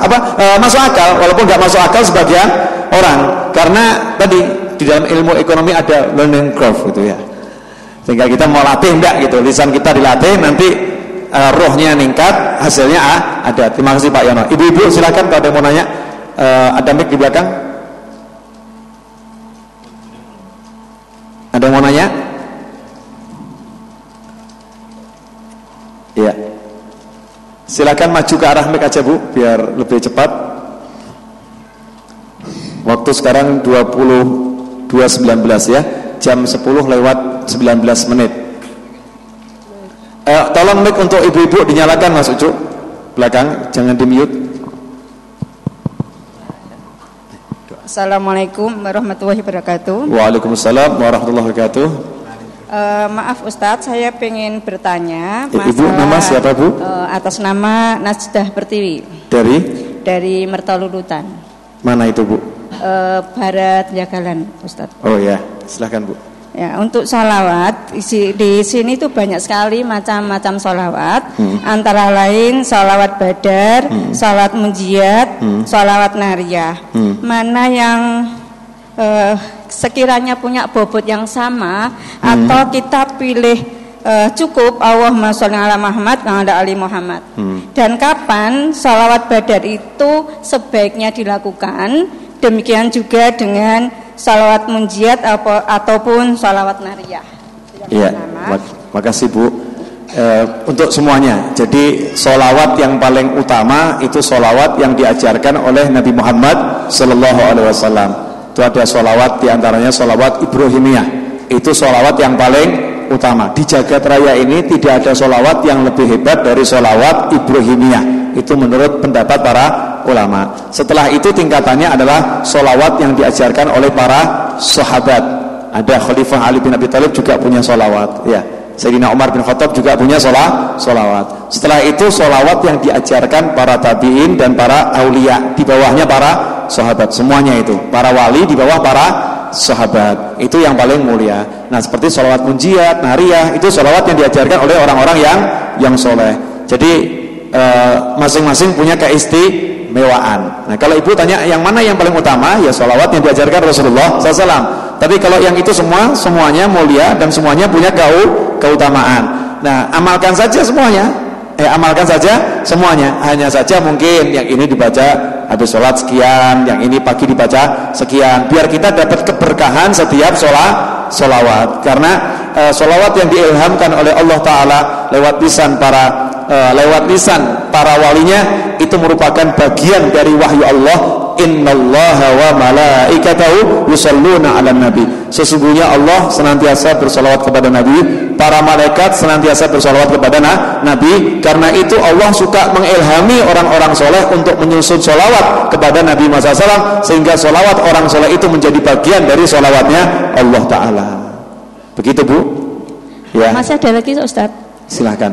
Kemudian bacaan la ilaha illallah itu katakanlah sebagai kunci surga.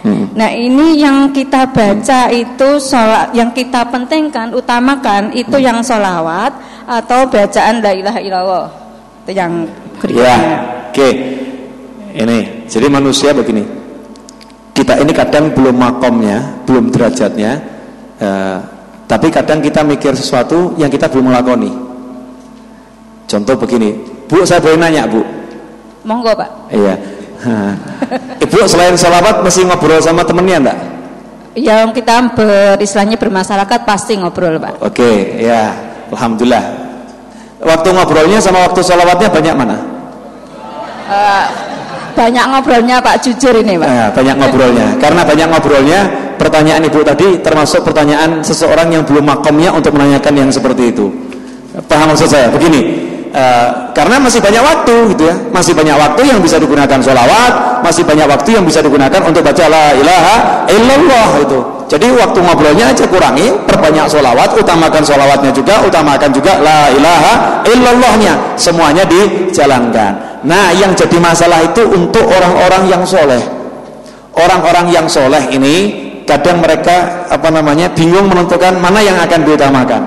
Begitu mereka ngucap la ilaha illallah, mereka nggak mau berhenti la ilaha illallah terus begitu. Ngobrol sama orang itu hampir nggak pernah. Kalau nggak kepepet nggak ngobrol. Kalau kita kalau nggak kepepet nggak zikir. Boleh kan? Ya, boleh. Nah, ketika mereka itu seperti itu hidupnya, maka barulah kita baca di syarah Nawawi misalnya atas Arba'in Nawawi atau syarahnya, mereka timbul mana yang lebih utama, mengucapkan alhamdulillah atau mengucapkan la ilaha illallah atau sholawat, mana yang lebih utama? Karena afdhalud doa alhamdulillah, afdhalul dzikir la ilaha illallah, mana yang lebih utama? Ada lagi mengatakan mana yang lebih utama, saya la ilaha illallah atau saya baca Al-Quran? Karena di hadis disebutkan orang yang disibukkan baca Al-Quran sampai enggak sempat dia itu berzikir dan berdoa kepadaku, akan aku berikan yang lebih baik daripada mereka yang berzikir dan berdoa. Mana yang lebih utama? Mana yang lebih utama? Untuk mereka tergantung kondisi mereka masing-masing. Ada orang itu memang yang dimudahkan untuk banyak mengucapkan la ilaha illallah. Maka dia perbanyak la ilaha illallahnya tanpa kemudian meninggalkan sholawat. Sholawatnya tetap dijalankan, cuman porsinya mungkin tidak sebesar la ilaha illallah. Ada orang yang dia hatinya lebih dimudahkan, lebih mapan dengan sholawat, sehingga dia sholawat sebanyak mungkin, kemudian tidak melupakan juga zikir yang lain, tasbih, tahmid, takbir, tahlil, qiraatul Quran dan lain sebagainya. Ada pula orang yang lebih dimudahkan untuk menghafalkan Al-Quran, jadi hidupnya cuma terus Al-Quran, maka dia lebih utama untuk banyak membaca Al-Quran, sedangkan zikir yang lain jangan dilupakan. Lalu bagaimana untuk yang awam? Nah, ini asik.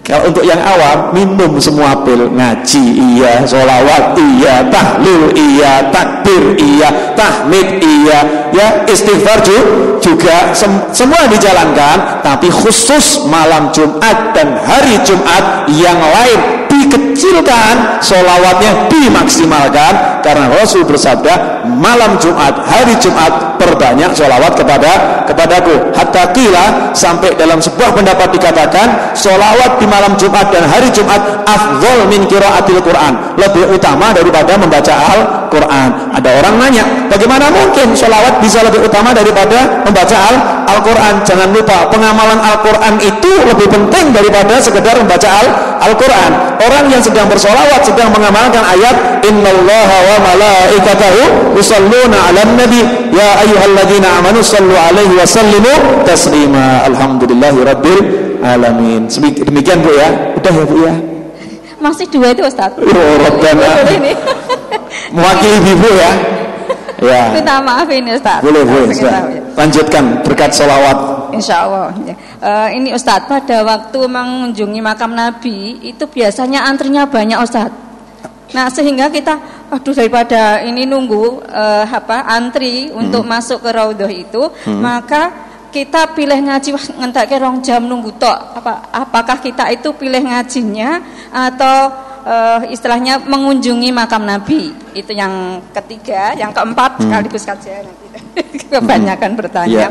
Ini kalau kita bepergian mengenai sholat itu terkadang untuk maghrib isya kita jamak qashar.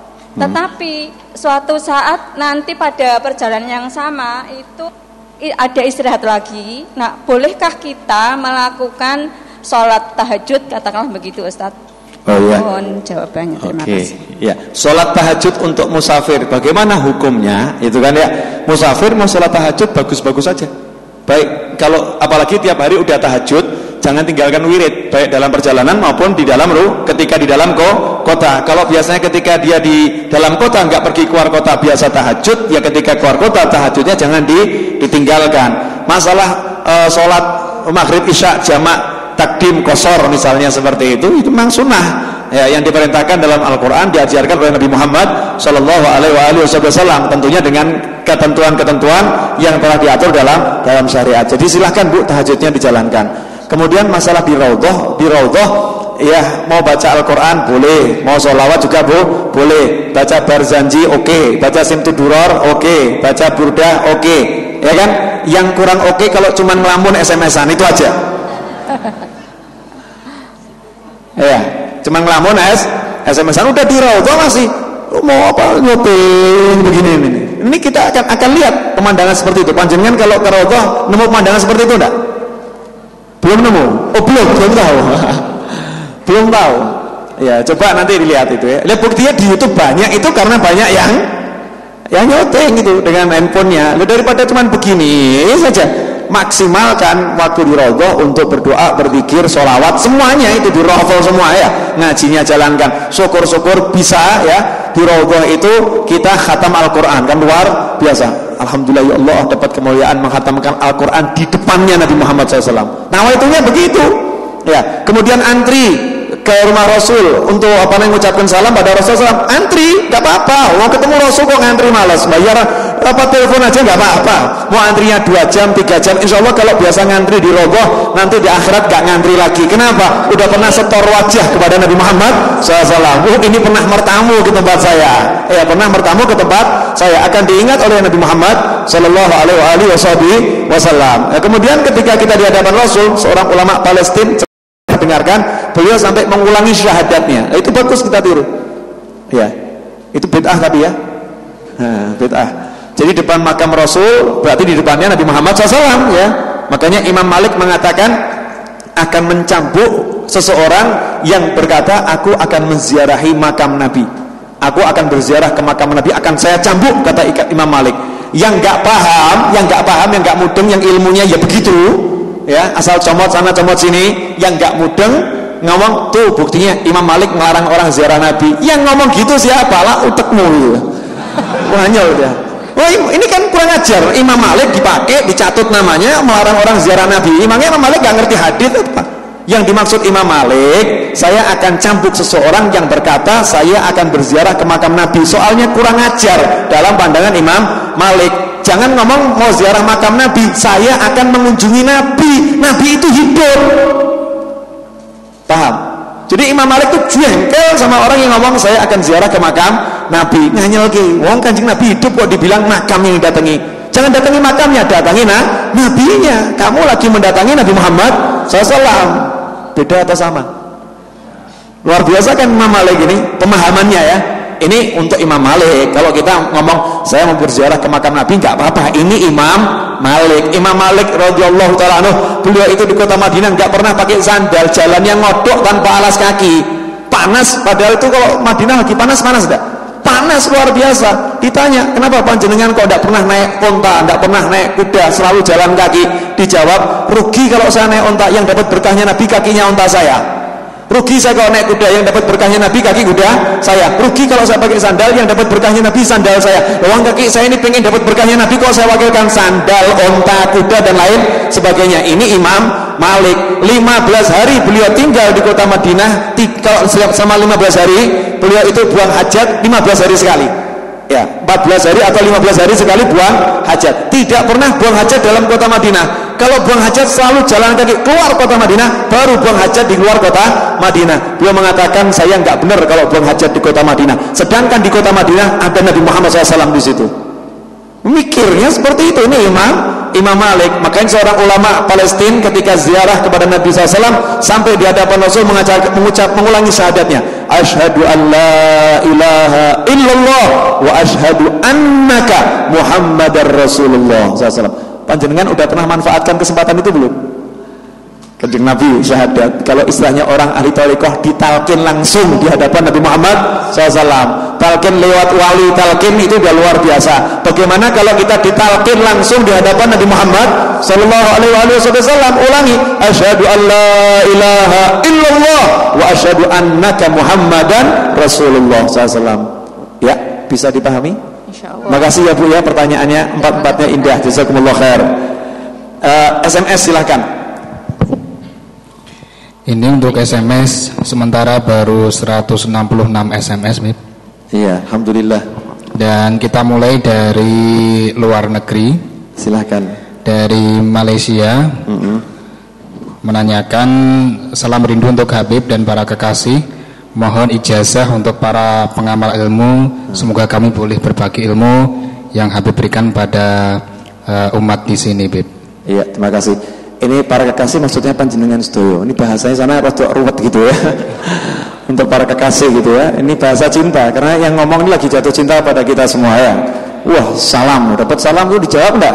Waalaikumsalam warahmatullahi wabarakatuh. Jauh nih salamnya dari Malaysia. Beliau ini guru TPA kalau di sini. Jadi sama istrinya di rumahnya ngajar berapa orang TPA. Kalau di sini ngajar TPA. Pernah telepon sama saya ini ya karena aktif terus gitu kan. Akhirnya pernah telepon ngomong saya ini guru tapi cuma untuk di kampung nih. Bahasanya bahasa Malaysia ya susah gitu ya untuk di kampung. Alhamdulillah untuk ijazah insyaallah semua zikir yang saya pernah dapat ijazahnya, apapun itu zikirnya, apapun itu sholawatnya, termasuk dalailul khairat semuanya, saya dapat ijazah dalailul khairat dari seorang syekh mursyid thariqah qadiriyah Naqsabandiyah di dekat Jambi sana ya, dekat Jambi. Kemudian juga ijazah-ijazah yang lain yang pernah saya dapat dari semua guru saya ijazahkan kepada kalian semua dan anak keturunan kalian ila yaumil qiyamah. Udah ya, qabiltul ijazah, ucapkan saya terima ijazahnya. Ya, sudah ijazah sekarang murah, tidak perlu kuliah. Oh, tidak perlu kuliah apa namanya? Berapa? Sampai S1, S2, S3 cuma mengucap qabil itu selesai. Yang pernah saya dapat, panjenengan dapat, termasuk diantaranya zikir-zikir di Thariqah Alawiyah seperti Rotib Haddad, ya Rotib Atos, ya Wirdul Latif, Gaul, Imam Bukhari, hadis Bukhari. Saya dapat jazah alhamdulillah. Silakan baca hadis Bukhari, barokah nanti insyaallah ya. Insyaallah barokah. Dan masih banyak lagi. Ya, dan masih banyak lagi. Lanjutkan Mas Afandi. Kemudian yang kedua dari Budi di Korea Selatan. Masya Allah, nih Korea Selatan ya. Menanyakan, Assalamualaikum Habib. Waalaikumsalam warahmatullahi wabarakatuh. Sholawat yang pendek dan bagus itu seperti apa contohnya? Mohon dijelaskan. Iya, Mas Budi begini, semua sholawat itu bagus ya, tapi yang paling bagus adalah sholawat yang kita baca ketika at-tahiyat, yaitu sholawat Ibrahimiyah. Tapi semua sholawat intinya bagus. Nah, cuman kalau tanya sholawat yang paling pendek, ya sholawat kan bagus. Semua sholawat bagus. Tanya yang paling pendek, ya ucapan sallallahu ala Muhammad atau Allahumma sholli ala Muhammad. Ya, tapi ya rotok pelit kalau kita cuman begitu ya. Oh, tambah sedikit Allahumma sholli ala sayyidina Muhammadin wa ala alihi wa sahbihi wa sallim, gitulah. Ini sudah standar ya, standar panjang tidak, pendek tidak. Saya katakan pelit bukan untuk Nabi loh, pelit untuk diri kita sendiri. Ya, Allahumma sholli ala sayyidina Muhammadin wa ala alihi wa sahbihi wa sallim. Jadi sholawat, salam untuk Nabi dan untuk keluarganya. Jangan lupa untuk para sahabatnya. Sholawat untuk para sahabat menurut Al-Imam Ahmad bin Zain Al-Habsyi rahimahullah, pengarang kitab Syarul Ainiyah, beliau mengatakan sholawat kepada keluarga Nabi merupakan bid'ah. Kepada sahabat ya, sholawat kepada sahabat Nabi merupakan bid'ah, karena Nabi nggak pernah ngajari sholawat kepada para sahabat. Yang ada sholawat itu hanya untuk Nabi dan keluarga serta keturunannya ya, tapi tidak ada sholawat untuk para sahabat. Sholawat untuk para sahabat merupakan kias yang diajarkan oleh para ulama. Jika keluarga Nabi disolawati, maka para sahabat juga hendaknya disolawati. Imam Syafi'i mengatakan sholawat pada keluarga Nabi fi maqamid doa. Keluarga Nabi yang dimaksud bisa jadi seluruh umat Nabi Muhammad sallallahu alaihi wasallam fi maqamid doa. Karena itu kalau sholawat kepada sahabat masuk juga dalam kategori yang seperti itu. Makanya kita dianjurkan kalau sholawat pada Nabi jangan lupa keluarganya, jangan lupa sahabatnya. Sebab keluarga Nabi juga termasuk sahabat Nabi Muhammad SAW. Ya, begitu dari Korea. Terakhir, ini udah jam 11 kurang 22 menit. Ya, ini 10.38. Baik, ini yang terakhir dari adik di Selokaton menanyakan bagaimanakah tentang sholawat nariyah, karena saya mengamalkan selesai sholat maghrib dan subuh saya kok dikatakan bid'ah, apakah betul Habib? Ya, ini di Korea nih? Ini di Selokaton. Oh, Selokaton ya. Saya kira di Korea masih banyak bid'ah juga. Alhamdulillah enggak ya. Selokaton ya, di Selokaton nanya sholawat nariyah katanya bid'ah. Ya udah, tadi kalau orang ngomong bid'ah karepe ya, terserah gitu. Jawabannya kan sudah jelas tadi ya. Sholawat ada sholawatnya Rasulullah SAW, ada sholawatnya sahabat, ada sholawatnya ulama ya. Ulama buat sholawat karena sahabat juga buat sholawat. Sahabat buat sholawat karena Nabi nggak pernah ngelawang, tidak pernah melarang sahabat berkreativitas bersolawat. Karena itulah sahabat membuat sholawat. Ketika sahabat buat sholawat, maka ulama mencontoh para sahabat berdasarkan perintah Nabi Muhammad Sallallahu Alaihi Wasallam. Ketika para sahabat buat sholawat, ulama buat sholawat, otomatis ulama yang dibawanya mencontoh ulama sebelumnya. Mata rantai silsilah keilmuan sampai pada Nabi Muhammad Sallallahu Alaihi Wasallam. Nah, sholawat nariyah merupakan bagian sholawat yang diajarkan oleh para ulama. Jika ada orang mengatakan itu bid'ah, iya itu bid'ah, tapi bid'ah yang menyebabkan orang yang membacanya masuk surga dan mendapatkan 10 sholawat dari Allah Ta'ala. Dan ketika dia bersolawat, disolawati oleh 70.000 malaikat. Dan selama dia masih solawat, malaikat gak pernah berhenti bersolawat untuknya, dan seterusnya. Jadi silahkan disebut bid'ah untuk mereka, buat kita bid'ah hasanah. Pun jelas? Ya, demikian. Terima kasih, Bu. Pun film ya, Bu. Oh, alhamdulillah. Oh, di samping saya ini ada ibu nih. Ya, alhamdulillah ini yang hadir insya Allah tempatnya masih cukup. Doakan cukup ya tempatnya ya. Ya, maksudnya cukup itu kalau udah nggak cukup atasnya dikasih tempat lagi. Nggak cukup atasnya tempat lagi. Nggak cukup atasnya tempat lagi. Nggak cukup alun-alun ditempati. Ya, alun-alun ditempati.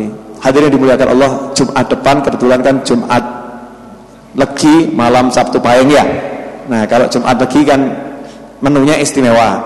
Maka Jumat besok Legi akan saya mulai jam 8 tepat ya. Saya mau ngajak semuanya setengah jam 1000 sholawat. Setengah jam 1000 sholawat. Yang mau ikut jam 8 datang, duduk di sini kita sholawatan 1000 kali. Ya. Jadi 1 minggu waktu buat latihan. Ya, satu minggu waktu buat latihan. Nanti sholawatnya sholawat yang nggak pendek, nggak panjang yang tadi. Allahumma sholli ala sayyidina Muhammadin wa ala alihi washabihi wasallim. Setengah jam 1000 sholawat. Bukan sehari 1000 sholawat, tapi setengah jam 1000 sholawat. Semakin nekat ya.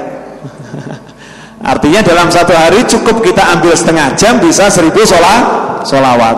Bisa ada 1 minggu buat latihan kok. Ya 1 minggu buat latihan. Nanti insya Allah akan diberi kemudahan misalnya bersolawat pada Nabi Muhammad Sallallahu Alaihi Wasallam. Dan orang-orang yang dimudahkan termasuk itu. Wa rafa'na laka dzikrak. Dan telah kami tinggikan muliakan sebutanmu. Nah, kalimat kami, Allah dalam meninggikan sebutan Rasul menggunakan kata kami. Ahli tafsir mengatakan kalau Allah menggunakan kata kami berarti Allah melibatkan makhluknya. Semoga kita termasuk orang-orang yang dilibatkan oleh Allah untuk memuliakan Nabi Muhammad Sallallahu Alaihi Wasallam. Ini ada pengumuman mengharap kehadiran Bapak Ibu hari Rabu 15 Februari jam 8 sampai selesai Masjid Al-Musofa. Ya, Masjid Al-Musofa ini di mana ini? Daerahnya Kebak Keramat ya, di Kebak Keramat. Pengajian akbar, sholawat dan doa bersama Novel Al-Idrus. Ya, bersama Novel Al-Idrus. Kenal? Siapa? Sama ya, bersama Novel Al-Idrus dalam rangka peringati Maulid Nabi Muhammad SAW tahun 1433. Ya, insyaallah ya, saya dijadwalkan insyaallah hari Rabu di Kebak Keramat jam 8 malam sampai selesai. Ya, yang mau berangkat bareng sama saya naik motor dari sini. Ya, naik motor dari sini kumpul di Kebak Keramat ya, di ini security dusun Kebak, desa Kebak, kecamatan Kebak Keramat. Ini enggak tahu Kebak semua nih. Dusun Kebak, desa Kebak, kecamatan Kebak Keramat. Berarti di sana banyak keramatnya, makanya kita ke sana biar dapat curahan keramat ya, insyaallah. Kemudian ini banyak yang minta doa untuk kesembuhan ya, terutama juga untuk alhamdulillah Dr. Hermansyah yang sudah pulih, insyaallah bisa pulih semaksimal mungkin insyaallah, dan untuk semua yang sakit semoga diberi kesembuhan oleh Allah Ta'ala. Al-Hadiniyah Al-Fatihah. A'udzubillahi minasyaitonirrajim. Bismillahirrahmanirrahim. Alhamdulillahirabbil alamin. Arrahmanirrahim. Maliki yaumiddin. Iyyaka na'budu wa iyyaka nasta'in. Ihdinas siratal mustaqim. Siratal ladzina an'amta 'alaihim ghairil maghdubi 'alaihim waladdallin. Amin. Ya. Kemudian ada juga ini yang minta keturunan ya, doa minta dapat keturunan ya, semoga semua yang pengen dapat keturunan semoga diberi keturunan yang soleh dan soleh ila yaumil qiyamah sesegera mungkin ma'al tufal afiyah wa sa'il jamalah. Al-Hadiniyah Al-Fatihah. Bismillahirrahmanirrahim. Alhamdulillahirabbil alamin arrahmanirrahim maliki yaumiddin. Iyyaka na'budu wa iyyaka nasta'in. Ihdinas siratal mustaqim. Siratal ladzina an'amta 'alaihim ghairil maghdubi 'alaihim waladdallin. Amin. Kemudian kita sampaikan semua pahala dari majlis ini zikir doa untuk orang-orang tua kita yang telah meninggal dunia, wabil khusus untuk Habib Anis bin Alwi Al-Habsyi dan kedua orang tuanya, juga untuk istri beliau Habibah Syifa, kemudian untuk Al-Habib Ali bin Muhammad Anis Al-Habsyi wa waladi Husain Irfan wal Habib Ali Bakar Segaf, dan untuk kakek saya Ahmad bin Abdurrahman Al-Idrus dan seluruh keturunannya dan juga untuk nenek-nenek saya, paman-paman saya, untuk semua dari kerabat kita yang telah meninggal dunia, khususnya juga untuk Bapak Parto Panut yang meninggal di Matesih, dan juga untuk orang-orang yang pernah mengajarkan ilmunya kepada kita semua yang telah meninggal dunia, khusus Habib Ahmad bin Hasan Baharun Al-Hadhiniyah. Semoga Allah menjadikan semua amal ini diterima dan diberikan pahalanya untuk mereka semua. Al-Hadhiniyah. Al-Fatihah. A'udzubillahi minasyaitonir rajim. Bismillahirrahmanirrahim. Alhamdulillahirabbil alamin arrahmanirrahim maliki yaumiddin. Iyyaka